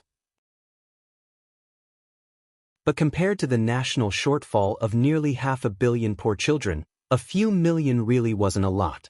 The country invested more than $1 billion in poverty alleviation funds and more than 100,000 government workers, but compared to the scale of a few decades ago, it was still too little. However, from this, one could see the country's determination. In the past 2 months, how many times had the remote teaching been on the news? In the past 2 months, how many television interview programs had discussed the model of remote teaching? How many media outlets had participated in the mobilization of university volunteers? Indeed, just like what Poplar Fruit and the country had discussed, the country was only using remote teaching as a transition. In the future, it would gradually transition to teachers hired by the country to teach, university volunteers to enrich the teaching content, and the children's lives during the holidays. It was a bit far-fetched, and it would take more than a year to set up this stall. Not to mention that this transition would take 10 years as a unit to gradually popularize the reform. Poplar Fruit was now the main force in mobilizing university volunteers. The speech schedule had already been arranged. In the coming semester, he needed to give 100 speeches in universities across the country. Sometimes, it was even possible to give 2 speeches a day. The number of speeches, the intensity, and it exceeded Poplar Fruit's previous experience. He needed to be well prepared. Chapter 11-17. The physical and psychological aspects were still okay, but the most important thing was to prepare the speech. Charity and remote teaching were big topics. Poplar Fruit had already written a book about it. If he were to stand up and talk, he would not be able to finish it even if he talked for a day and a night. Poplar Fruit used to give speeches at several high schools in Yangcheng. Now that he thought about it, he felt that his speeches were too general. Life, learning, ideals, charity, etc. He talked about everything, but there was no clear central idea. Now it was different. Poplar Fruit had 100 speeches. He needed to fully mobilize the enthusiasm of the students from the 100 high schools and even the students from other high schools to participate in charity. Therefore, the task was important and difficult. Poplar Fruit had to redesign his speech. However, Poplar Fruit was not a master speaker. He had read a lot of books, but he did not have a clear idea of how to design his speech. He had to ask a professional for help. Poplar Fruit thought of Professor Mills, one of the speakers of the TED conference, whom he met on the plane 2 years ago. If Poplar Fruit was a beginner, then Professor Mills was a master speaker with a wealth of experience. It wasn't just TED. Professor Mills was famous even before TED. He had received many invitations to speak in the United States. At the TED conference, Professor Mills told his story to the point of tears and won the TED Award in one fell swoop. Unfortunately, his project did not come to fruition as he had described. Perhaps there was a cruel reality between the two. Poplar Fruit did not have Professor Mills' contact information. He was not a beauty. Why would Professor Mills give his name card to a young fan he met on the plane? However, Poplar Fruit thought of a quick and effective way to contact Professor Mills. Professor Mills was a neurology professor at Harvard University, and there was someone at Harvard who knew Poplar Fruit. It was Professor Ritchie who had invited Poplar Fruit to Harvard. Professor Ritchie didn't treat Poplar Fruit differently just because Professor Ritchie rejected Poplar Fruit. Later, Professor Ritchie and Poplar Fruit kept in touch. Although the two were in different schools, different countries, and even different time zones, they still had academic discussions through email. After writing the email to Professor Rich, Poplar Fruit came out of the study because Fong Beibei and Kiki were already back. Kiki happily hugged the pleasant goat bag and ran to her father to show off. The school bag was not big, only a little bigger than an iPad. The Poplar Fruit weighed it, and it was very light. What Kiki liked was the pink pattern on the outer layer of the school bag. The seller had purposely made 2 cute protruding corners to make the style of the cartoon character more vivid. "Uncle, this daughter of yours is hopeless." Fong Beibei deliberately sighed and laughed. "I want to pick another bag for her. SpongeBob SquarePants, Minions, and even the song she has always been singing. She doesn't even want the bag from Frozen. She only wants Pleasant Goat." A lot of kids nowadays don't choose Pleasant Goat anymore. The most popular one is Minions. And I also think Minions look good. Fong Beibei didn't care about these problems. She was just teasing Kiki. "Pleasant Goat is the best." Kiki pouted and said unhappily, "Pleasant Goat can defeat Big Wolf and protect the other lambs in the village. A lot of people like Pleasant Goat." "But you bought Beautiful Goat," Poplar Fruit said with a smile. Pleasant Goat was a male character, so the pink school bag had the Beautiful Goat pattern on it. "Beautiful Goat, Kiki also likes it." Poplar Fruit was not difficult for Kiki, who knew this cartoon like the back of her hand. She was afraid that her father and mother didn't know, so she pulled Poplar Fruit's hand and let Poplar Fruit sit down. Then she held her school bag and seriously explained, "Beautiful Goat is the most beautiful, and she is very kind and cute, just like Kiki." After she finished speaking, Chi-Chi even coyly assumed a shy posture. Poplar Fruit was amused by Kiki and laughed. Someone said that she was beautiful, kind, and cute. Where did this little brat's confidence come from? Seeing her father laughing like this, Kiki was not happy. She climbed onto the sofa and reached out to cover her father's mouth. She pouted and said, "Papa, don't laugh." This coquettish tone made Poplar Fruit happy. He rubbed Kiki's little face and smiled. "Okay, Kiki is right. Our Kiki is so kind and cute. And beautiful, and Pleasant Goat's bravery." Kiki added. "Sit." Poplar Fruit smiled and turned to Fong Beibei and said, "It's okay. Anyway, Kiki picked it, so it can be considered as supporting the domestic cartoon. If Kiki was tired of carrying the school bag, then they could just buy another one. In the evening, after dinner, Kiki had finished bathing. Fong Beibei helped her change her clothes in the bedroom and gave her some safety education. After all, this was a kindergarten, an environment full of strangers. Without the care of himself or Fong Beibei, even if there was a conscientious teacher and a strict kindergarten safety system, Poplar Fruit and the rest still wanted Kiki to learn some precautions. It was best to leave this matter to Fong Beibei, who was more patient and resourceful. However, Kiki, who had just finished bathing, was full of energy. Her big eyes looked around. Sometimes she looked at the toys on the side, and sometimes she looked at Goldie, who was waiting for her outside the door with its tongue out. She was a little absent-minded. Kiki, come, Mommy will ask you some questions, okay? Fong Beibei pulled Kiki's little arm and said. It was quite innovative to ask questions instead of boring lectures. But Chi-Chi was still quite obedient.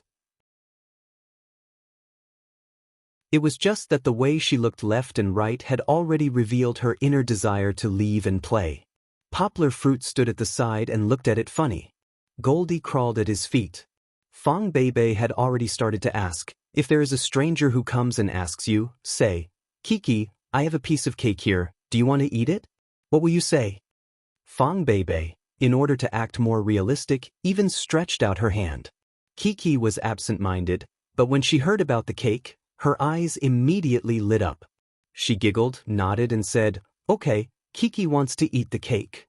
Poplar Fruit almost laughed out loud. Of course, it was a bitter laugh. No, Kiki wants to say it, I don't want it. Fong Beibei waved her hand and said, how can you eat the food of strangers?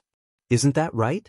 If there is a stranger who wants to give Kiki cake to eat, what will Kiki say? Kiki blinked doubtfully, but still obediently said, I don't want it. That's right. Fong Beibei nodded and then continued to ask, then if there is an uncle who comes and says, Kiki, let's go, I'll buy you ice cream. In such hot weather, ice cream is the best to eat. What will Kiki say? Ice cream? Kiki's eyes, which were drifting, immediately turned back. She even licked her lips and nodded vigorously, okay, okay. Chapter 11:18. The title comes from a video, which is also the inspiration for this chapter. Everyone can watch a video of my daughter being taught by her mother not to be deceived by strangers. My daughter is really cute. It's over, it's hopeless. Kiki, this girl, will definitely be seduced by someone with cake or ice cream in the future. Poplar Fruit, as a father, felt like crying. It was as if the theme song of Fong Beibei's favorite Korean drama this year, You Are My Destiny, You're My Very Thing, You Are My One Love, was ringing in his ears. Unfortunately, everything in Kiki's eyes was not her father, but that damn cake and ice cream. No! Fong Beibei pinched Kiki's little nose and said, Kiki, you can't say yes. You must remember to refuse and say, I don't want. I don't want. Kiki giggled. After a while, she came back to her senses and asked curiously, why?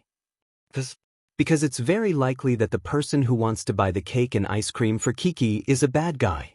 Fong Beibei thought for a while and said, he will trick Kiki to a corner where no one will notice, and then take Kiki away. Just like Grey Wolf taking away the beautiful sheep? Kiki asked. However, looking at her expression and big eyes, why was there a little hope in her frightened look? Fong Beibei did not notice. She pretended to be Big Bad Wolf and scratched Chi-Chi while baring her fangs and brandishing her claws. She said, yeah, isn't it scary? Poplar Fruit knew that Kiki was not afraid at all. As a father, he knew best what this girl was thinking. Poplar Fruit had given her a very safe environment since she was young, and she rarely encountered danger, so Kiki was actually very naive and felt that she was living in a fairy tale world. She asked that question just now because she thought that there would be a pleasant sheep, or that she would simply be a pleasant sheep and bravely fight with Grey Wolf. Poplar Fruit coughed twice and interfered, saying, no, it's different from Grey Wolf. Kiki, do you still remember 2 years ago when Dad drove you and Uncle Mosquito out on a trip? Kiki was almost taken away by bad guys. If Dad hadn't found out in time, Kiki might have really been taken away. Because she had inherited Poplar Fruit's genes, as Poplar Fruit himself thought, Kiki had a photographic memory that was comparable to her dad's. As long as she started to have her own thinking ability, Kiki would remember basically everything that had happened. However, that experience really frightened Kiki. People had self-protection mechanisms, and Kiki was the same. Over the past 2 years, Kiki had gradually buried this bad memory in the depths of her mind until her dad dug it out. If she was taken away by bad guys, then she would never see Dad again. He wanted to play the bad guy, so Poplar Fruit made up his mind and said, "If Kiki could never see Dad again, would you be sad?" Kiki gradually recalled the scene at that time, and her big eyes showed real fear. Not only was she afraid, but Kiki's mouth was pursed, and her eyes were misty. She was about to cry. Don't scare the child. Fong Beibei, who was playing the bad guy, didn't appreciate it. She pushed Poplar Fruit angrily and told him not to get involved. She hugged Kiki and began to comfort her. "I don't want to go to kindergarten." Kiki pursed her lips and rubbed her eyes. "Kiki, Dad is right. But it's not that scary." Fong Beibei said softly, "Kiki just needs to remember not to eat things given by strangers, not to listen to strangers, and not to follow strangers.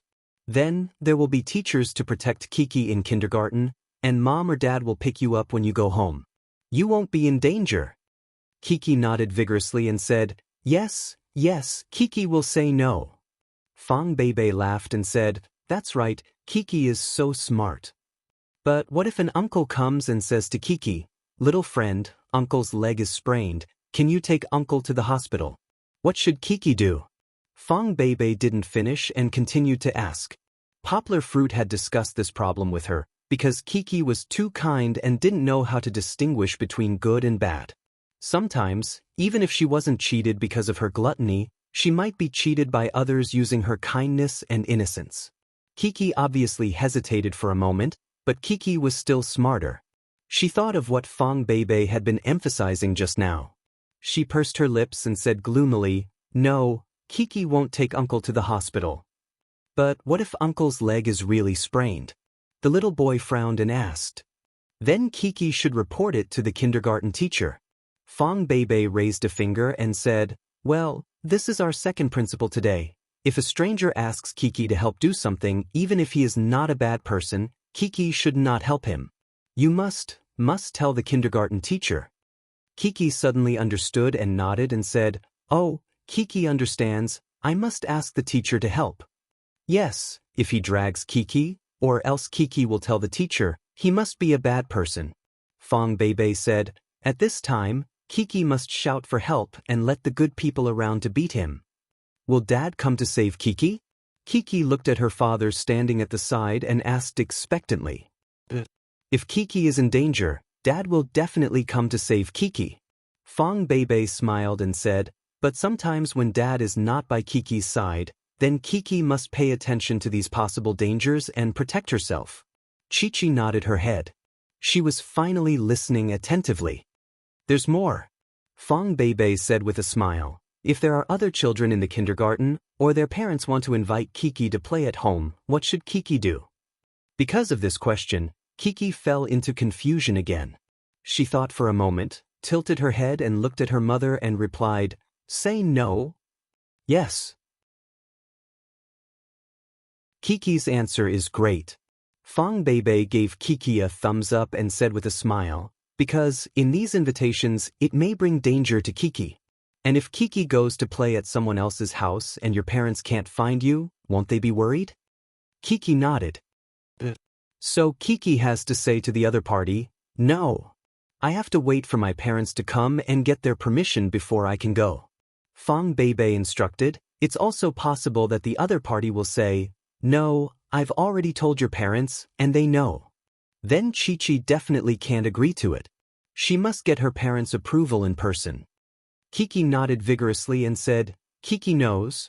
Pleasant Goat also said that if the bad guy lied to the child and said that it was your father who asked me to pick you up, then you must not listen to him and go with him. Fong Beibei clapped her hands with a smile and said, "You're absolutely right." Fong Beibei said, "Now that I'm done with my questions, let's go over it again, okay?" Kiki said happily, "Okay." For example, if a stranger came over and gave Kiki a lollipop, then said, "Little girl, you're so pretty. Why don't you go see the goldfish with Uncle?" Fong Beibei held back her laughter and glanced at Poplar Fruit, whose mouth was wide open awkwardly, and continued to ask, "What should Kiki say?" "Okay, but..." Kiki nodded without hesitation. Fong Beibei pouted and was unhappy. She was prepared to teach Kiki again. Unexpectedly, Kiki smiled slyly. She escaped from Fong Beibei's arms and burrowed into the blankets, giggling. "Don't fool around. What should I say? What should I say?" Fong Beibei suppressed her anger and stretched her smooth arm into the blankets to tickle Kiki.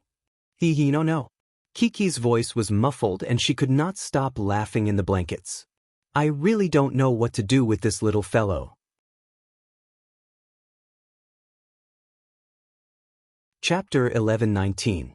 With Professor Ritchie's help, Poplar Fruit was able to contact Professor Mills. Professor Mills still remembered Poplar Fruit. However, he now knew that the young man he chatted with on the plane had also achieved great results. Professor Mills was still very happy to help Poplar Fruit. He taught Poplar Fruit a lot of speech tips and also recommended a few really helpful books on public speaking to Poplar Fruit. Of course, they were all in English, but this was not a problem for Poplar Fruit. Poplar Fruit felt that Professor Mills's biggest inspiration for him was not the tips and book recommendations, but a sentence he said to Poplar Fruit: "No speaker relies on theory. If you want to speak well, there is only one way, and that is to." Only by constantly speaking and constantly sensing one's own shortcomings in a real speech environment and constantly making up for one's shortcomings and improving oneself before the next speech could one possibly become a successful speaker. Poplar Fruit might not have high aspirations to become a successful speaker, but Professor Mills's words made Poplar Fruit understand one thing. Now, he should not rush for success. He should not deliberately make his first speech perfect. That was obviously impossible. However, he would persevere and work hard to improve himself. He would make his speeches more and more exciting and resonate with the audience. He would be able to ignite the passion of the young students for public welfare. Poplar Fruit believed that he could do it. Poplar Fruit put down this burden and made some final improvements to his speech. It was September 1st, the big day when Kiki would enter the kindergarten. This was a big event. For Poplar Fruit's family, not only did Poplar Fruit and Fong Beibei prepare early, but Fong Jingji's parents also rushed over and made it very grand. Not only did Kiki dress well, but she also tried to stuff toys into her small bag. In fact, her small bag could not hold anything at all. 2 books would probably be enough to fill it. Okay. Poplar Fruit had just taken out a small doll from her bag when Kiki turned around and put a Barbie doll in. Poplar Fruit had to stop her. The teachers don't let children bring toys to play in kindergarten. But Chi-Chi asked as she blinked her large eyes in confusion. This was a good question. Poplar Fruit did not know the correct answer, but he did remember that there was such a rule. Therefore, he could only brace himself and make up an answer. Because there are toys in kindergarten. Children can play with kindergarten toys. Poplar Fruit explained. But if the toys there are not fun, can't Kiki play with her own toys? Kiki pouted and was not satisfied with this answer. Poplar Fruit sometimes felt that explaining to Kiki was actually a challenge to his IQ. The little girl was too smart. There were many things that she did not understand, but when she analyzed, it really made sense. This problem definitely could not be explained by the rules of the kindergarten, because Kiki would definitely not comply. Moreover, Poplar Fruit's education philosophy for Kiki was based on reason. Forcing children to follow a rule might sometimes lead to a rebellious mentality. Think about it, if all the children play with their own toys, will there be a situation where Kiki wants to play with other children, but other children only like their own toys and do not like to play with Kiki? Poplar Fruit hypothesized a scenario. Kiki was already deep in thought, so Poplar Fruit struck while the iron was hot and said, "In kindergarten, Kiki should get to know more children and become good friends with them, right? Moreover, the kindergarten teachers will organize a lot of small games for Kiki and other children to play happily together. Wouldn't that be more interesting than Kiki playing with toys by herself? Poplar Fruit felt that Kiki's grip on the Barbie doll was not as strong as before. He smiled and gently took it in his hand, shook it, and asked, "So, is it better to leave the Barbie doll at home and wait for Kiki to come back at night? Anyway, the Barbie doll won't run away at home, right?" Kiki looked at the Barbie doll reluctantly, but in the end she nodded and said, "Okay." Outside, Father Fong and Mother Fong praised in unison, "Wow, Kiki is dressed so beautifully today." Kiki thinks so too. The little girl giggled as she was kissed in the arms of her grandparents. Chi-Chi really liked her outfit today.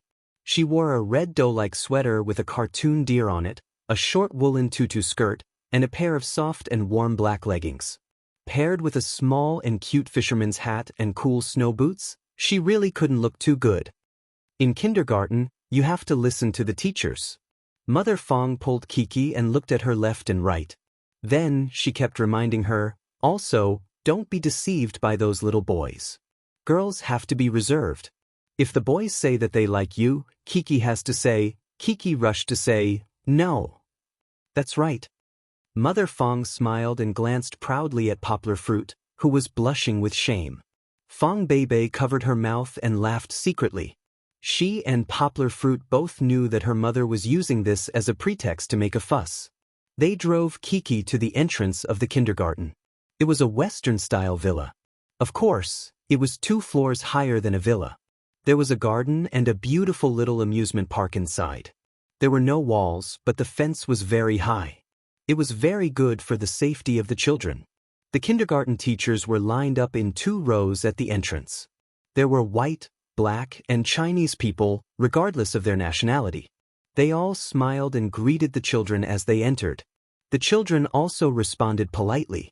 They only said, "Old students here." At the entrance, there were still many children who had just entered the kindergarten hugging their parents and crying.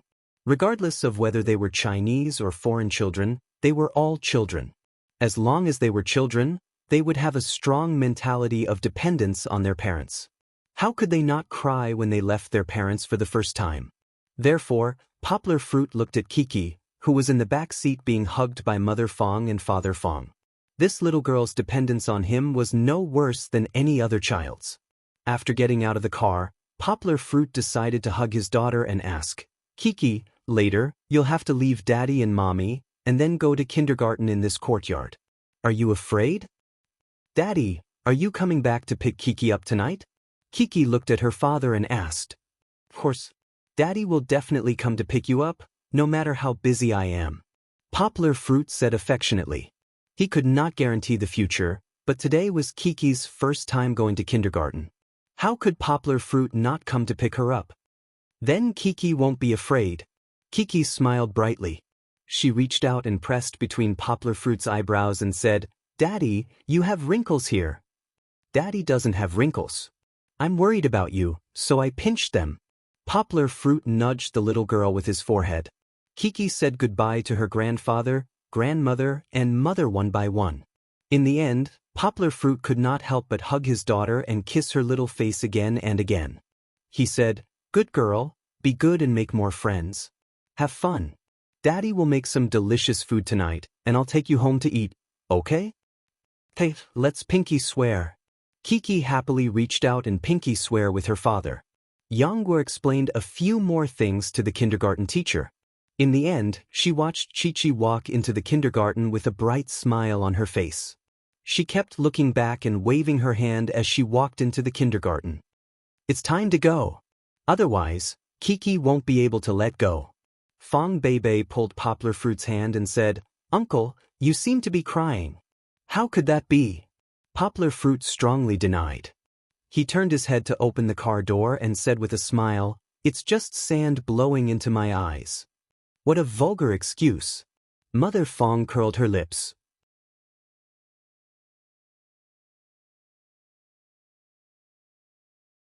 Chapter 11:20.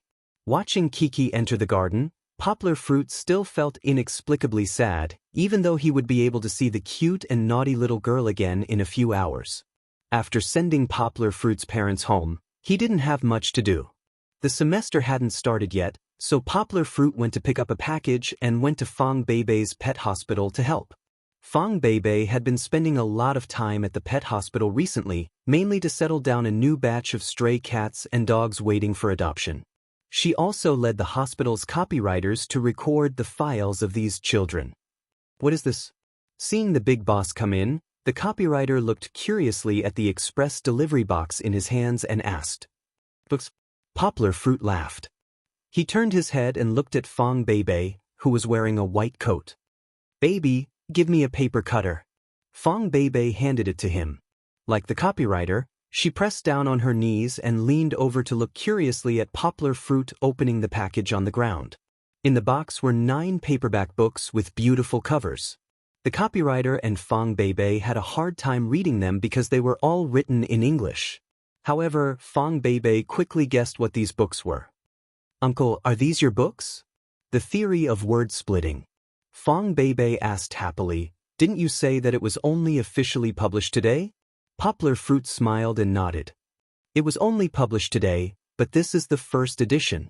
The people in Beijing sent it directly to me before it was released. Big boss, did you write all of these?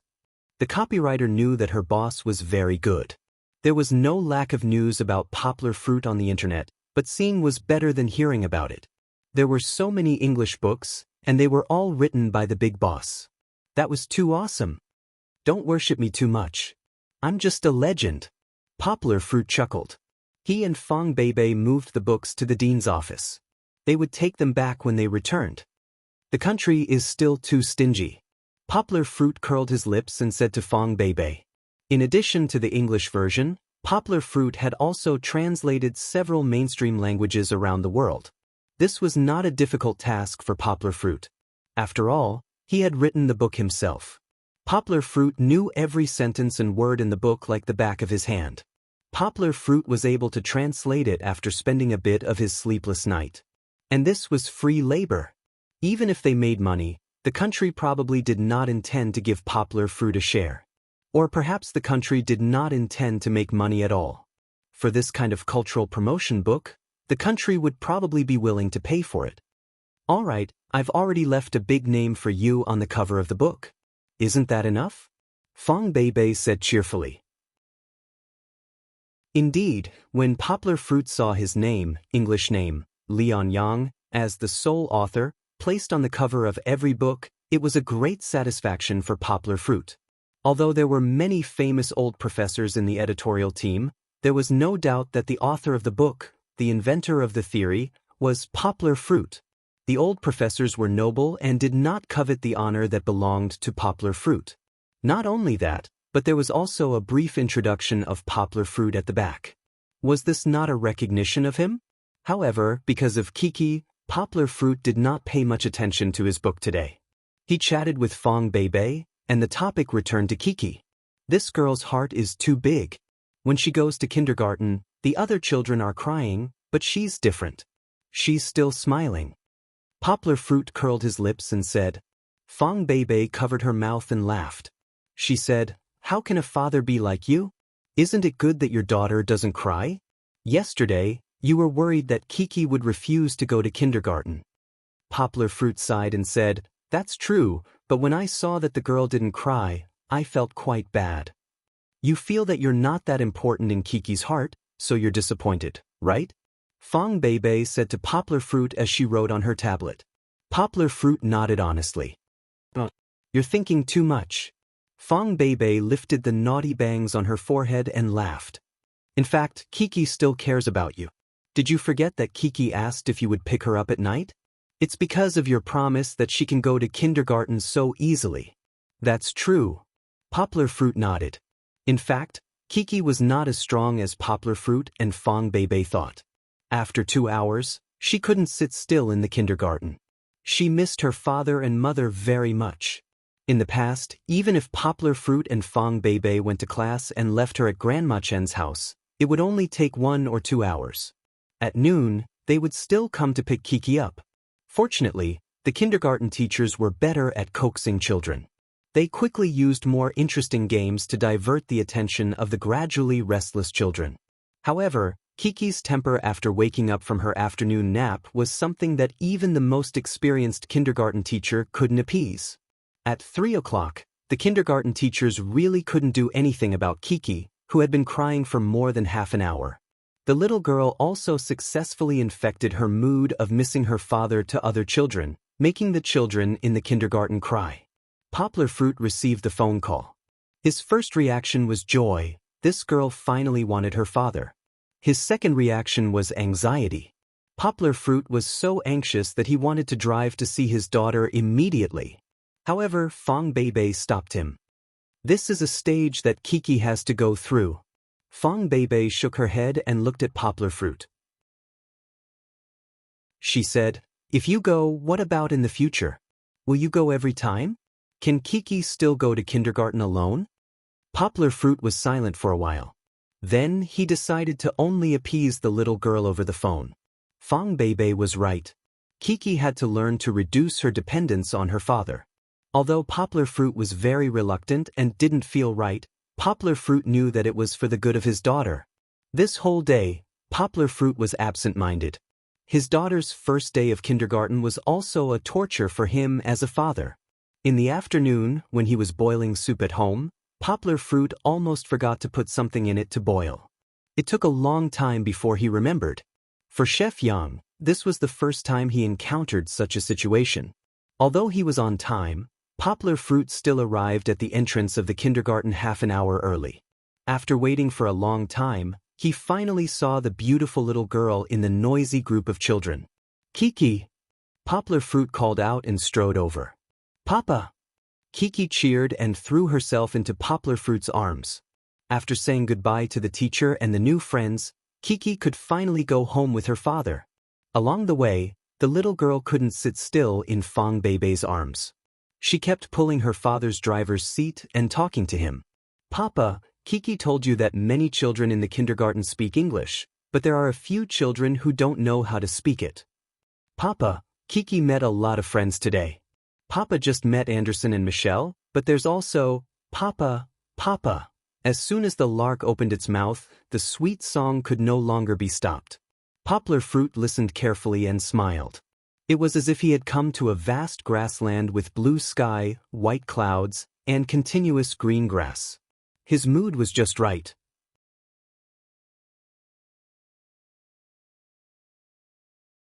The applause lasted for a long time, and the discussion with the students wasn't finished yet. Perhaps after a speech, although only a few dozen people would be willing to join the charity team of remote teaching, which was far from enough, as long as the remaining few hundred people were willing to pass on Poplar Fruit's speech to their friends and let more people know about remote teaching, more members would join. This was the so-called, "a single spark can start a prairie fire." After September, Poplar Fruit was really tired. There were classes every week and some translation work. Fortunately, Poplar Fruit welcomed a small long holiday in October. During the week of National Day, Poplar Fruit did not need to go out and run around. He also did not need to busy himself with school matters and his studies. During the holidays, Poplar Fruit brought Kiki to Changlong, but not to Yangqing's Changlong. Although Yangqing's Changlong was popular because of the movie, Where Are We Going, Daddy?, there were too many people during the holidays. Poplar Fruit drove Fong Beibei and Kiki to Zhucheng, where a new Changlong amusement park was built a few years ago. Zhucheng's Changlong was not worse than Yangqing's. There was an ocean kingdom there. Other than looking at whales and sharks through the glass windows in the underwater tunnel, Kiki was the happiest when she went on the water roller coaster. Sitting on the water roller coaster, passing through the floating ice in the polar region, she could even wave at the silly polar bear. There was also the International Circus City. It happened to be National Day, and the Circus City invited circuses from all over the world to perform for the audience. For 4 consecutive nights, Poplar Fruit and the rest enjoyed the gold medal performances of France's Tomorrow and the Future, Morocco's Monte Carlo International Circus Festival, Moscow International Circus Festival, and other circuses from all over the world. Chi-Chi, on the other hand, didn't miss a single show. She would yell and support every show like a little movie fan. wishing that she could go down there and play with these cute seals, fierce lions, and stupid zebras. The place to stay was chosen by Kiki. There were many theme hotels in Changlong, such as the dolphin-themed Hengqin Bay Hotel and the European-style Circus Hotel. In the end, Kiki chose the cute penguin-themed hotel. In the blue-toned room, not only was the wallpaper inside, even the wardrobe and chairs looked like penguins. There was also an iceberg-like slide in the room. Although the slide was not new, Kiki still had fun playing with it after changing into the penguin pajamas she bought in the hotel lobby. Of course, Poplar Fruit and Fong Beibei also changed into penguin pajamas.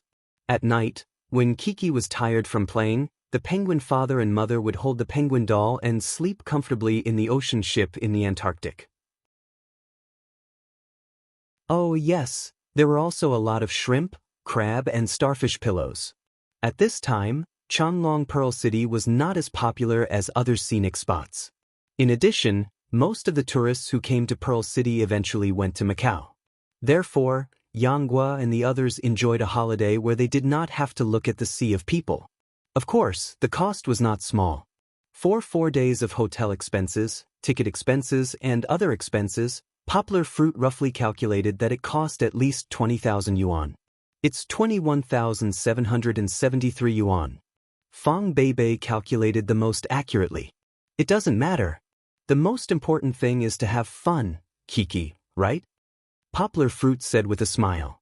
He looked through the rearview mirror at Kiki, who was still leaning against the window and looking at Pearl City that was gradually getting farther and farther away. Kiki turned to look at her father and responded crisply, "Yes." Fong Beibei also asked with a smile, "Then, will Kiki come here to play in the future?" Kiki's eyes were bright, and she nodded vigorously. No one knew how happy she was. When they went back, the mood of the family was like the blue and clean sky of Pearl City. Yangcheng seemed to be affected by Kiki's happiness, and flowers were everywhere. In the autumn of the Southern Kingdom, everything did not wither, but became more and more lively. Of course, after the short break, Poplar Fruit had to devote himself to the intensive speech schedule. This time, Poplar Fruit wanted to let all the colleges and universities that he went to enthusiastically throw themselves into this epic-making education reform for public welfare.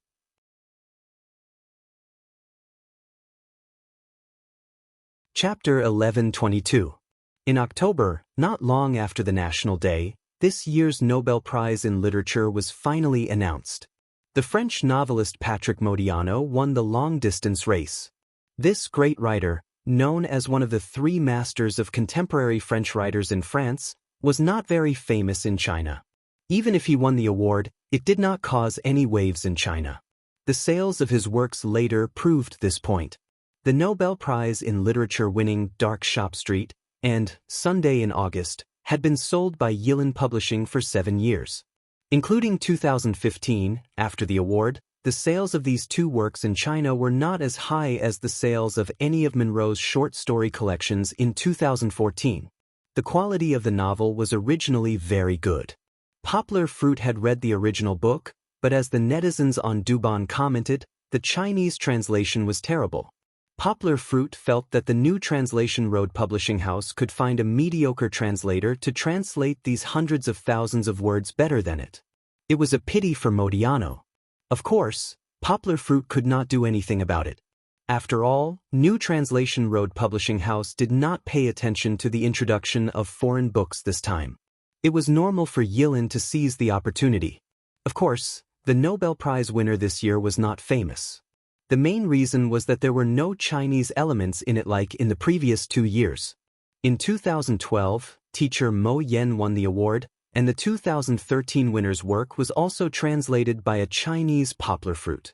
There were also netizens who teased, saying that Poplar Fruit had expected that this year's Nobel Prize winner would not do well, so he did not get involved.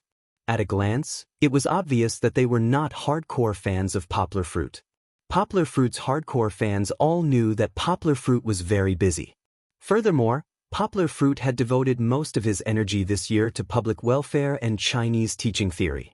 In particular, the global promotion of Poplar Fruit's word-splitting teaching theory was a national project. Poplar fruit led all the great scholars in the Chinese literature world as the only author. This made many poplar fruit fans puff out their chests proudly. Our Appa is handsome and has long legs. His love for his daughter and girlfriend is warm and faithful. He is also good at both civil and martial arts. Which one of your Appas can compare to him? A netizen's words resonated with many people. In the past, when I chased after celebrities, my mother didn't allow it. Only poplar fruit Appa was different. My mother even encouraged me to chase after celebrities.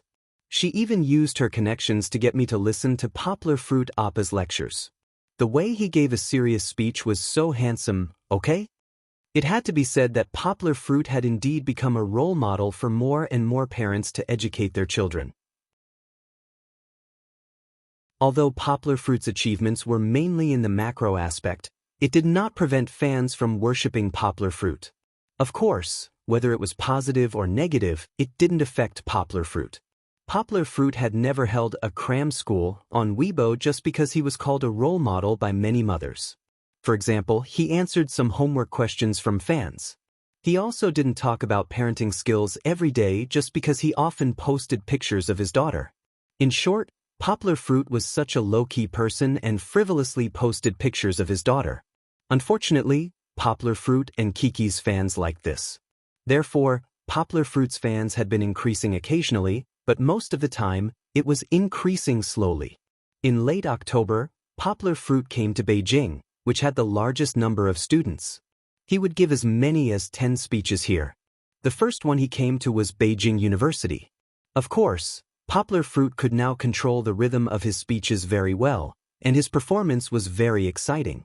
Especially at the end, when poplar fruit waved his hand and asked how many people were willing to share their 1 or 2 hours of free time a week to have a beautiful encounter with poor and backward people that they didn't know at all. The whole audience raised their hands. This made poplar fruit feel touched, but it was not new.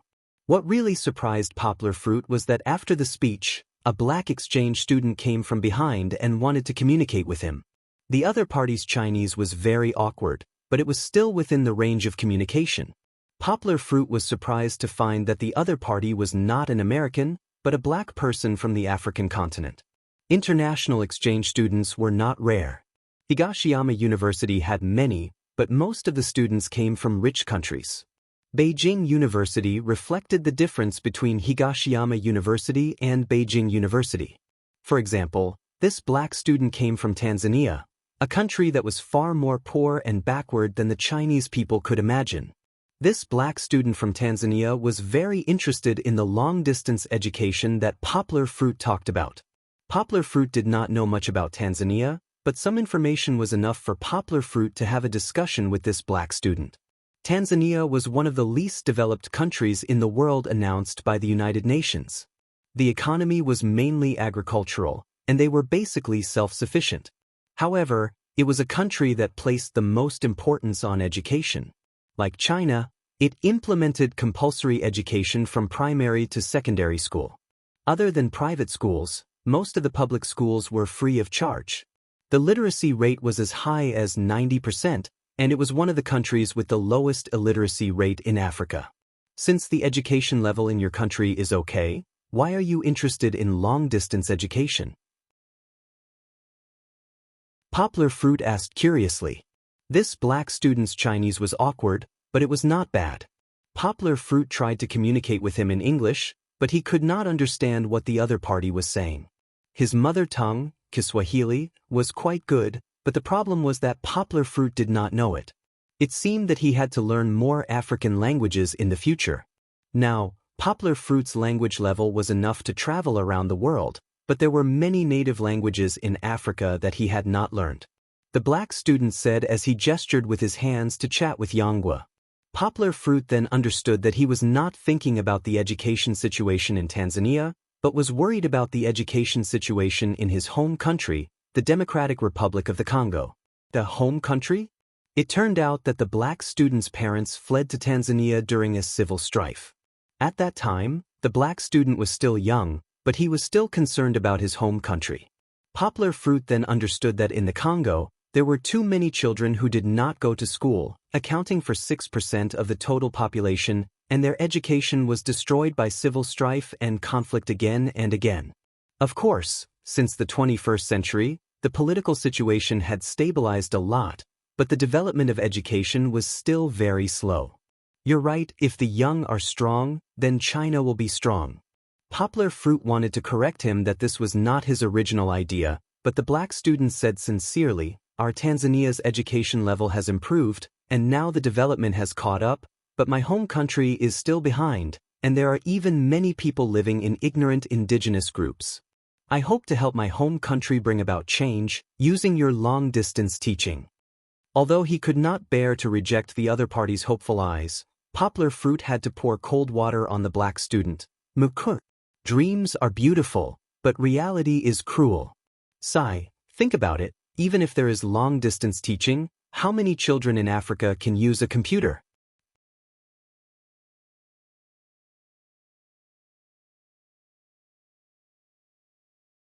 Chapter 11:23. The black man from Tanzania, Mkuu, wanted to learn from Poplar Fruit's method after listening to Poplar Fruit's speech. He wanted to become the savior of Congo's underprivileged children. However, it was obvious that this idea was too much to take for granted. Whether it was Congo or Tanzania, they did not have the conditions to implement high-tech education. The reason why the poor areas in China could popularize modern classrooms was because they had the support of a large number of wealthy cities, which allowed them to have sufficient financial support to carry out reforms. Moreover, China's relatively stable situation and relatively safe public security environment were also important factors that allowed remote teaching to be popularized. Think about it, in a chaotic country like Congo, where the average annual income was less than 1,000 yuan, if any family had an expensive computer, wouldn't it be equivalent to activating a taunting halo? Robbery was a light punishment. It was already fortunate that they were not killed and robbed. However, Poplar Fruit did not have the heart to pour cold water on Mukuru. He chatted with him for a long time and even asked him to teach him Kiswahili, which slightly soothed the black man's depressed mood. It could not be helped. Although Poplar Fruit also wanted to help him, the cruel reality was there. Poplar Fruit was not a god who could turn stone into gold. After arriving in Beijing, Poplar Fruit diligently went to the Ministry of Education a few times, and also went to the Confucius Institute's Beijing headquarters. Poplar Fruit's new Chinese teaching method had been promoted all over the world. Of course, the Confucius Institute was the main one. After all, only the country could spread it all over the world in just a few months. The professors at the headquarters happily told Poplar Fruit that the response to the method was very good. It allowed many foreign learners to experience the joy of learning Chinese. Of course, this joy was relative. It was very difficult to be happy with learning. However, compared to the suffering in the past, the relaxation now was a rare joy. Poplar Fruit also had a bad mouth. He happily suggested, "Why don't we record it as a video? Just like university public classes, use video mode to promote it. Maybe more people will be able to see it." Yes, video promotion. In the past, video teaching only existed in VCD players, and the effect was not that obvious. However, things were different now. Other than computers, there were also mobile phones, tablets, carriers, and software that had been upgraded. In addition, YouTube was a video website with a strong influence around the world. It would definitely be more popular than the Confucius Institute, which was limited by geography. The professor who listened to Poplar Fruit's advice was only in his 40s. He was very young, and his understanding of modern equipment was no worse than Poplar Fruit's. Moreover, he had a child who was already in school. The reading machine at home had been played with a lot of tricks. He immediately realized that this suggestion was very good, and there was a lot of room for improvement. It should be noted that video teaching was no longer just video teaching. With Poplar Fruit's remote teaching, the video teaching software had been upgraded and enhanced the interactive experience of video teaching. Perhaps with the software, Chinese teaching would become even more interesting and allow more people around the world to come into contact with and be willing to learn Chinese. If it was a company, no one would be willing to be a spendthrift who would give others a free meal. However, the country was different. The promotion of the Chinese language and the dissemination of traditional Chinese culture was a strategic decision of the country. Regardless of whether the country was willing to do free promotion, if more people were willing to learn and understand Chinese and Chinese, the country would be willing to pay for it. Regardless of how the video teaching would be, the software would be more diverse and interesting. This was what the technical staff needed to think about. What Poplar Fruit needed to do was to record all these video teaching videos. That's right. Poplar Fruit had been cheated by the leaders of the Confucius Institute. The other party had given Poplar Fruit the position of deputy director, and there was no administrative title. They had asked Poplar Fruit to boldly try. Poplar Fruit needed to go back and record a few Chinese teaching videos before putting them on the internet to test the waters. Testing the waters meant that it did not matter if it did not succeed. There was no cost for failure. However, if it succeeded, Poplar Fruit would have to continue recording. The reason for letting Poplar Fruit test the waters was also quite noble. For example, this was an idea proposed by Poplar Fruit, or this was a new theory invented by Poplar Fruit. More importantly, Poplar Fruit was more famous abroad. The response to his videos would definitely be much better than others. In any case, Poplar Fruit still took on this heavy responsibility. Although it would be very tiring for him to record a Chinese teaching video when he was already very busy, it was still a theory that he had researched himself. Just like Kiki, if he was a little tired and did a little more for her, what was there to complain about? What surprised Yang Guo was the reaction of one of the leaders of the Ministry of Education when he talked about Makur. The leader had a good relationship with Uncle Jean of the Ministry of Education in Guangdong. Poplar Fruit only mentioned it as something new. He did not expect the other party to be so serious. He carefully asked about Makaru's thoughts and Poplar Fruit's opinion on this matter. Mr. Ma, this is not realistic. Poplar Fruit said with a bitter smile, think about it, a country like Congo, not to mention the chaos. The country's development mainly depends on agriculture and mining. Where would they get the equipment? Where would the internet come from? This chat did not last long. However, Poplar Fruit did not expect that a few days later, Poplar Fruit would come to Beijing again. Mr. Ma called Poplar Fruit over again. This time, there were some leaders from the Ministry of Foreign Affairs and some leaders that Poplar Fruit was not familiar with. Poplar Fruit, what do you think the possibility of Makaru's idea being realized is? One of the leaders asked. Poplar Fruit honestly repeated his previous concerns. He went back to learn Kiswahili and also studied the current situation of Tanzania and Congo. The latter was much bigger than Tanzania. It was the second largest country in Africa and the 11th largest in the world. The main language was French. Therefore, Poplar Fruit obtained more information. It was also because of this understanding that Poplar Fruit felt that the possibility was very small. What if we don't consider safety, equipment, and internet? The leader asked. These are issues that the country needs to consider. And they are not considered problems. Poplar Fruit was not stupid. The leader did not say it directly, but he still understood what the other party meant. This was related to China's layout in Africa. Just like in the past, including the current African aid projects. For the future, the country would not be stingy with these seemingly useless aid. Since Poplar Fruit did not need to worry about these factors that were difficult for him to eliminate, then perhaps this idea could really be realized. Poplar Fruit's brain started to work quickly.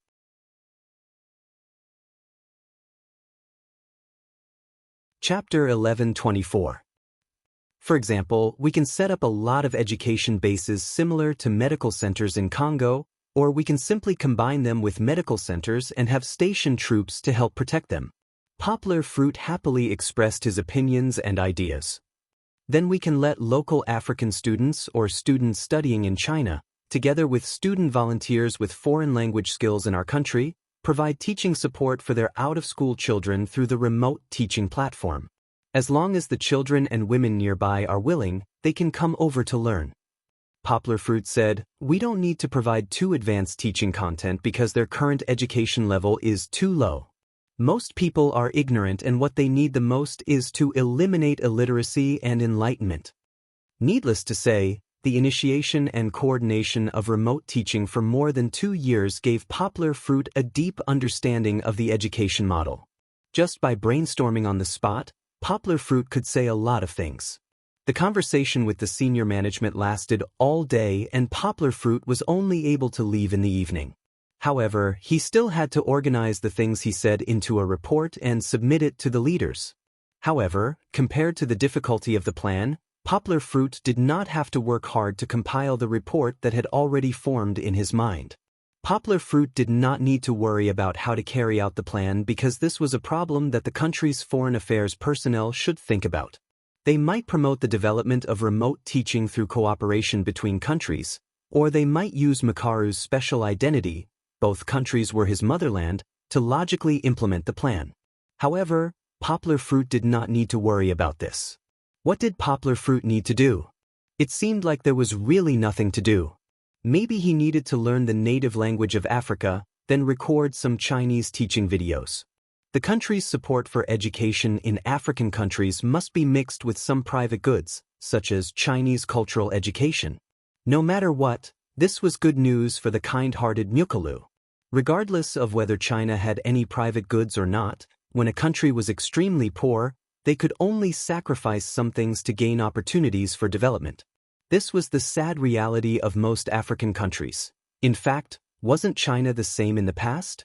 With China's help, at least it was better. At least it was not like those vampire-like capitalists who really dug 3 feet into the ground. There was no need to explain too much about this matter. After all, it had risen to the level of the country and was beyond the scope of Poplar Fruit's consideration. What should Poplar Fruit consider? Of course, it's the cutest little student in our kindergarten, Kiki. Since the little fellow went to kindergarten, she had experienced more and more new things, especially the interesting things with her good friends. She was happy during the day and talked to Poplar Fruit nonstop when she came back at night. If Poplar Fruit wasn't at home, Kiki would talk to her father on the phone while eating breakfast. Poplar Fruit usually didn't have time to answer the phone at night because by the time the speech was over, it was time for Kiki to go to bed. She had to tell her father everything that the teacher said in the kindergarten, the scene of playing games with the children, and the handwork that the teacher taught her, no matter how big or small. This also made Fong Beibei, who was waiting to talk to Poplar Fruit, feel a little jealous. She pouted and said sourly, now I'm relying on you, you should just enjoy it. Wait until later, when you're all grown up and run away with other boys, I'll see how you cry. Fong Beibei didn't know that Poplar Fruit secretly called Kiki's performance a happy annoyance. After all, the little fellow's memory was too good. For the whole day, she could remember every word that everyone said to her. Therefore, in a situation where she didn't know how to make a long story short and not say anything short, Chi-Chi and Yangguo would go on and on endlessly. Fortunately, Poplar Fruit had a role model to teach Kiki. Kiki, look at Sister Belle. After going back to watch the second season of Where Are We Going, Daddy? With Kiki, plot required, Poplar Fruit began to find an opportunity to talk to Kiki. I like Sister Duo and Brother Feynman, Kiki said. Since she started kindergarten, Kiki's biggest change was the budding of her independent consciousness. It wasn't that she didn't rely on Poplar Fruit, but that she gradually had self-awareness in terms of language. In the past, she had always referred to herself as Chi-Chi. It wasn't that this was bad, and it sounded very cute, but compared to her rapidly developing intelligence, Chi-Chi's mind was still stuck at the same age as her own. In fact, because she could act coquettishly and shamelessly in front of her father, Kiki didn't have any intention of growing up. Poplar Fruit didn't have any concerns in this regard. In fact, 2 to 3 years old children were enough to have their own independent consciousness. Personal pronouns like I, you, and him gradually appeared in their language. Perhaps it was the teacher who consciously corrected it, or perhaps it was because Kiki herself had gotten rid of her dependence on her father in kindergarten that she gradually replaced Kiki with I. Of course, that wasn't all.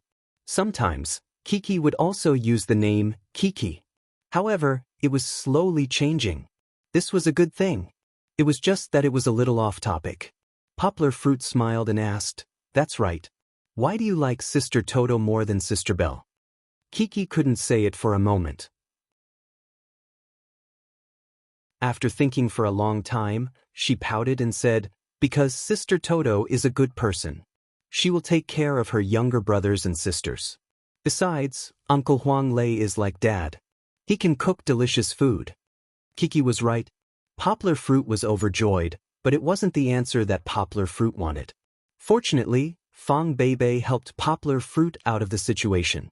She said, "Brother Feynman doesn't seem to like Sister Belle very much. She keeps talking." Because Sister Belle keeps muttering, "Come on, Feynman. Feynman, Feynman, Feynman. Oh, Feynman, where's Feynman? Oh, so you're here, Feynman."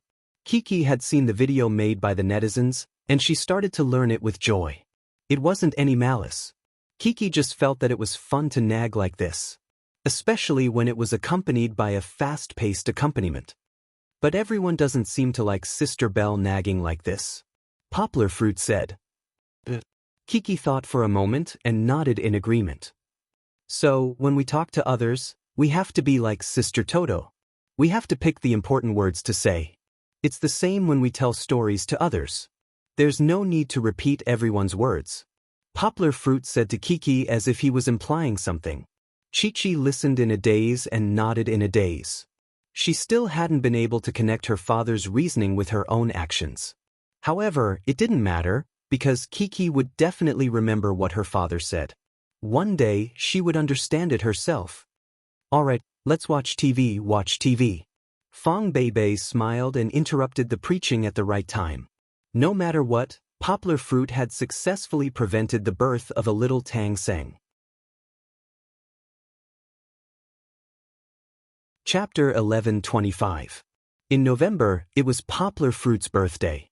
This was nothing new to Poplar Fruit's hardcore fans. Early in the morning, many enthusiastic fans celebrated Poplar Fruit's birthday on the internet and Weibo, just like the fans of other celebrities. There were even some fans who directly sent birthday gifts to the school. Because they didn't have Yanggua's address, the gifts were all sorts of. There were food, drinks, clothes, decorations, and some of them were especially interesting. Poplar Fruit distributed the food and drinks to his classmates. As for the clothes and decorations, although Poplar Fruit wouldn't use them, in order to thank the fans, Poplar Fruit decided to record a video in the practice room at home, which was relatively spacious, with Fong Beibei's help. The content of the video was Poplar Fruit wearing the clothes given by the fans and holding the gifts from the fans as he walked on a runway show. There was no editing or fancy interlude. It was just a Xiao Duan video that was pieced together. It was very realistic. For example, in this Xiao Duan, Poplar Fruit was wearing the same Milford wool windbreaker from Sherlock, a navy blue cashmere scarf, and the classic deer hunting hat. When he appeared in front of the camera, the fans' little hearts were already in a commotion. However, there was a burst of laughter and everyone saw the camera shake. "Baby, be more professional. You're the cameraman, how can you laugh?" Poplar Fruit complained on behalf of the fans. Fong Beibei held back her laughter and said, "No. Who told you not to wear shoes? It's too funny." The camera panned down and saw Poplar Fruit's bare feet outside his pants. They were even moving mischievously. "Oh, I'm hopeless. Please kneel and lick my feet." Some female fans didn't even think that Poplar Fruit's big feet spoiled the atmosphere. They were infatuated with this kind of realistic cuteness.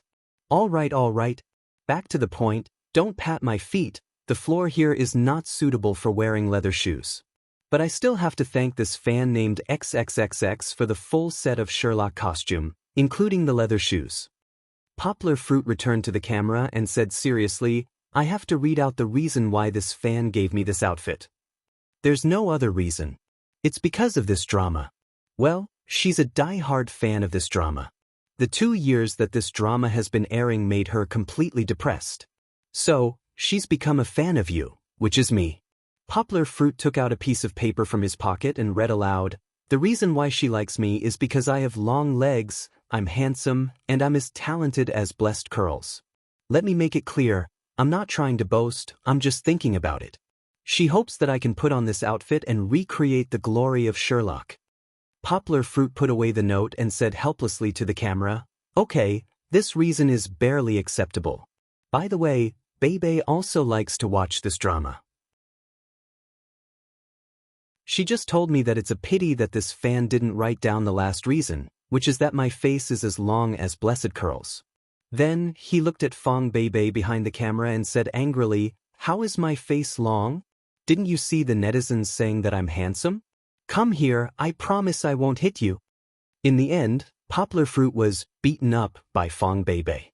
Of course, this little routine of the Xiao Duan duo not only caused the fans to burst into laughter, but also many female fans lamented that they didn't meet Poplar Fruit earlier.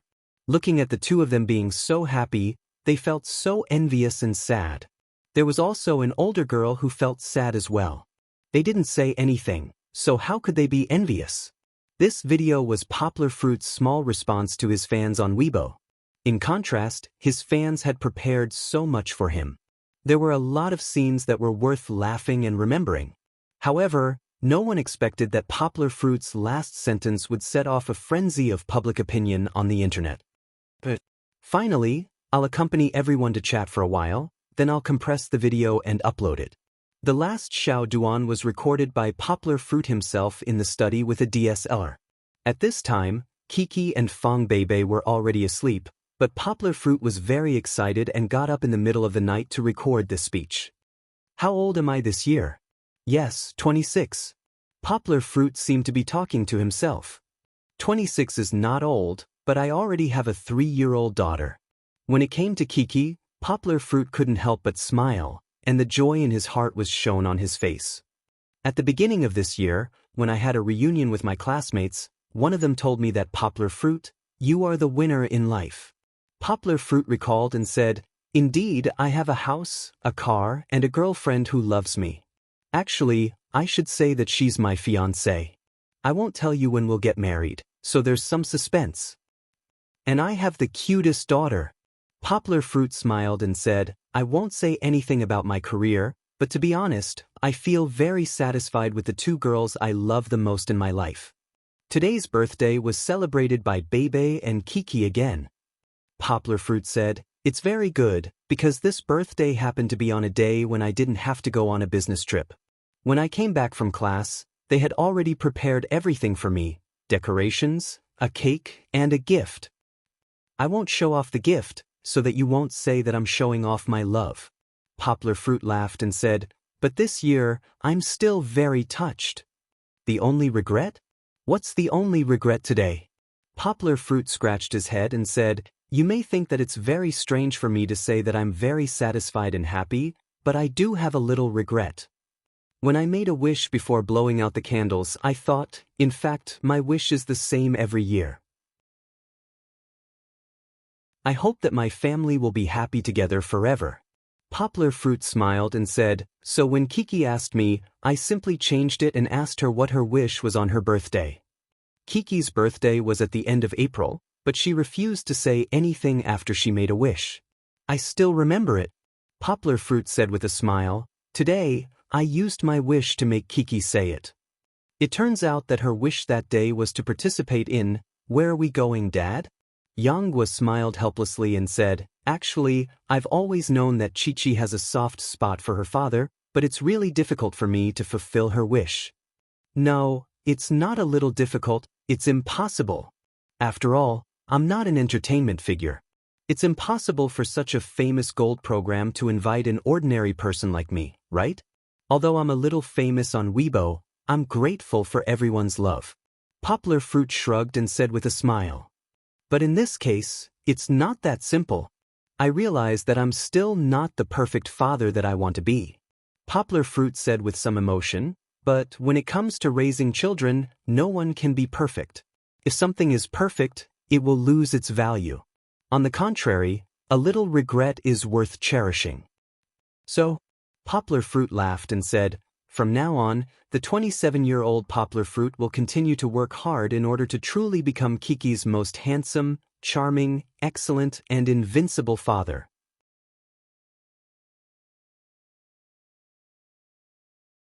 Chapter 11:26. Poplar Fruit had only casually shared his thoughts with the netizens. He did not estimate the impact of his video at all. After uploading the video, Poplar Fruit closed Weibo and other social media apps. He rubbed his palms and was ready to start his translation work. It could be said that there were probably not many translators at Poplar Fruit's level in the country. Even if there were, they would be old translators who were too old to walk. They did not need to use a lot of translation work to improve themselves or maintain their state. However, Poplar Fruit was still young, wasn't he? He still maintained a great passion for translation. Even this year, especially in the second half of the year, Poplar Fruit was so busy that he did not have much time to do translation work. Even so, Poplar Fruit would still use the time when he was awake in the middle of the night to pass the time. That's right, Poplar Fruit did translation for fun. Being able to travel through the author's thought world and swim in different words was Poplar Fruit's special joy. Of course, Poplar Fruit's pastime did not require him to translate some shallow or worthless books. In the new translation industry, in the entire country, Poplar Fruit was also a figure standing at the top of the pyramid. Not to mention that the new translation industry would do its best to help Poplar Fruit collect some valuable literary copyrights. Even if there was nothing that Poplar Fruit was satisfied with, as long as he released the news, there would be a few strengthened camp authors lining up to wait for Poplar Fruit to turn over the brand. This was definitely not an exaggeration. That was because he was Poplar Fruit. The translations of the two-time Nobel Prize in Literature winner and the popular online novels that he translated had already climbed to the top 100 in sales worldwide. Online novels were now very popular abroad, and they were gradually being corrected by the country. Even though Poplar Fruit was not the decisive factor in the birth of this craze, Poplar Fruit was definitely one of its promoters. This year, foreign film and television companies had come to China to discuss the copyright of these online novels with Teng Sun Company. If the copyright of the film and TV series made money, New Translation Road or Zheng Yujie would still have a lot of profits. After all, she had exchanged shares with Tencent Literature. However, it was also because of Poplar Fruit's prowess that all the books translated by Poplar Fruit had to be carefully selected by him. He would never give in because of someone else's recommendation, Chinese characteristics, This included the company. Poplar Fruit had his own assistant who would organize a list of books for Poplar Fruit every month. However, Poplar Fruit had the freedom to choose which books to translate. Currently, Poplar Fruit was preparing to translate 2 books.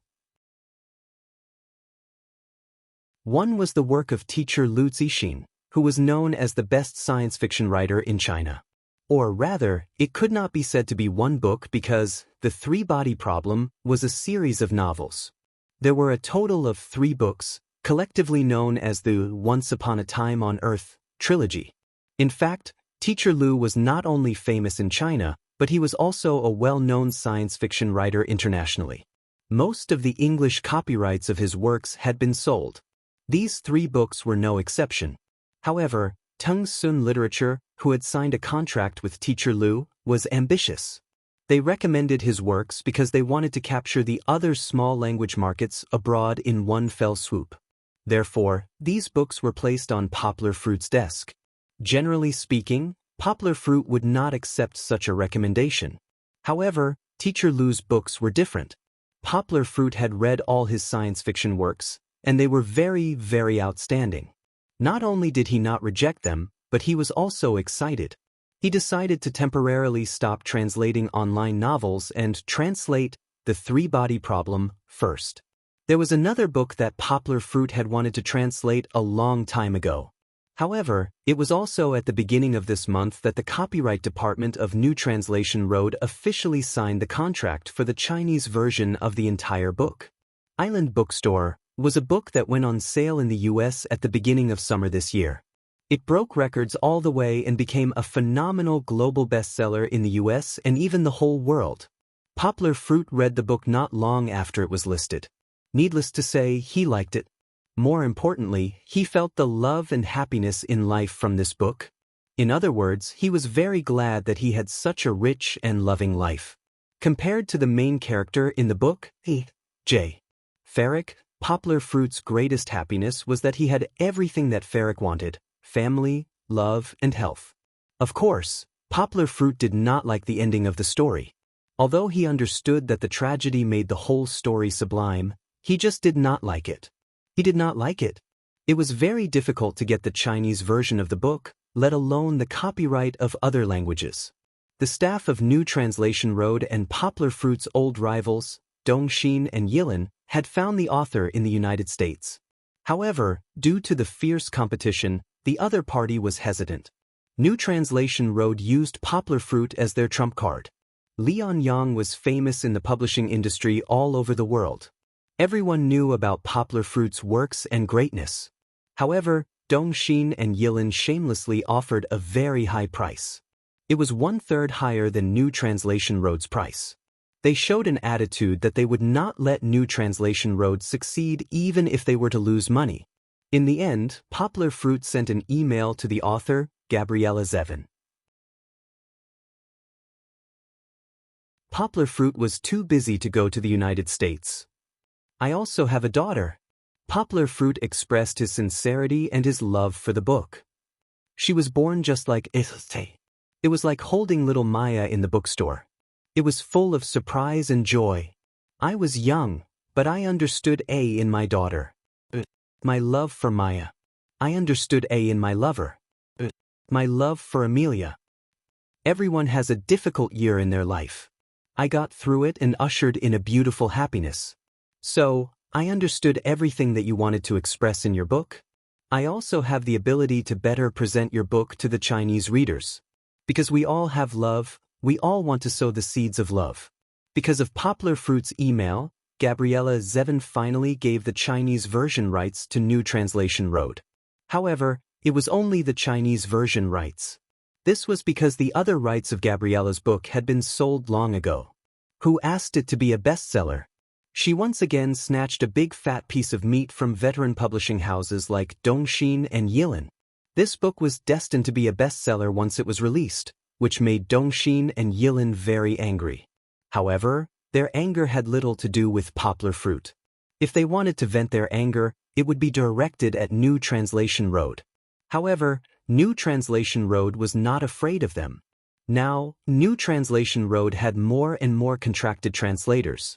From online literature to traditional literature, New Translation Road also trained translators while signing contracts. Gradually, it developed a positive development like Xinda Translation Road. New Translation Road was no longer the small publishing house that could be bullied by them. Because of the preferential treatment for translators and authors, New Translation Road had become a new benchmark in the publishing industry.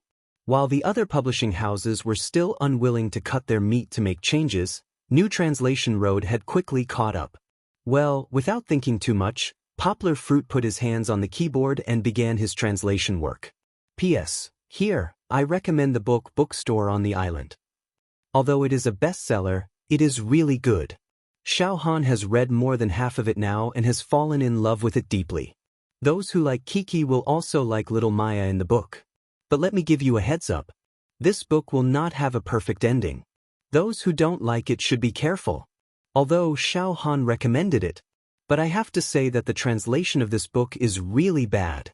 But the original content is awesome and saved this book. It is currently the #1 bestseller on all major websites. But I have to complain about the low status of translators in the publishing industry. The first translator of this book committed suicide last year due to depression. Unfortunately, this may also be the main reason for the low translation level of this book. But from this translator's introduction, it can be seen that because of the low remuneration, he could only choose to work part-time. This is the current situation in China. There is a lack of talents in the translation industry, and the quality of translations in the publishing industry is mixed. This is the sadness of not being valued in the whole industry and not being improved for a long time. It is a pity that we don't have Poplar Fruit in our lives. There is no New Translation Road, but you're tuning in to the Dreamy Chapters YouTube channel. We're so grateful for your support, and don't forget to subscribe to join us on this incredible journey through captivating stories. Your generosity through donations truly makes a world of difference, as it's the primary source of revenue that allows me to expand and enhance this channel for you. Thank you from the bottom of my heart for being a part of this adventure.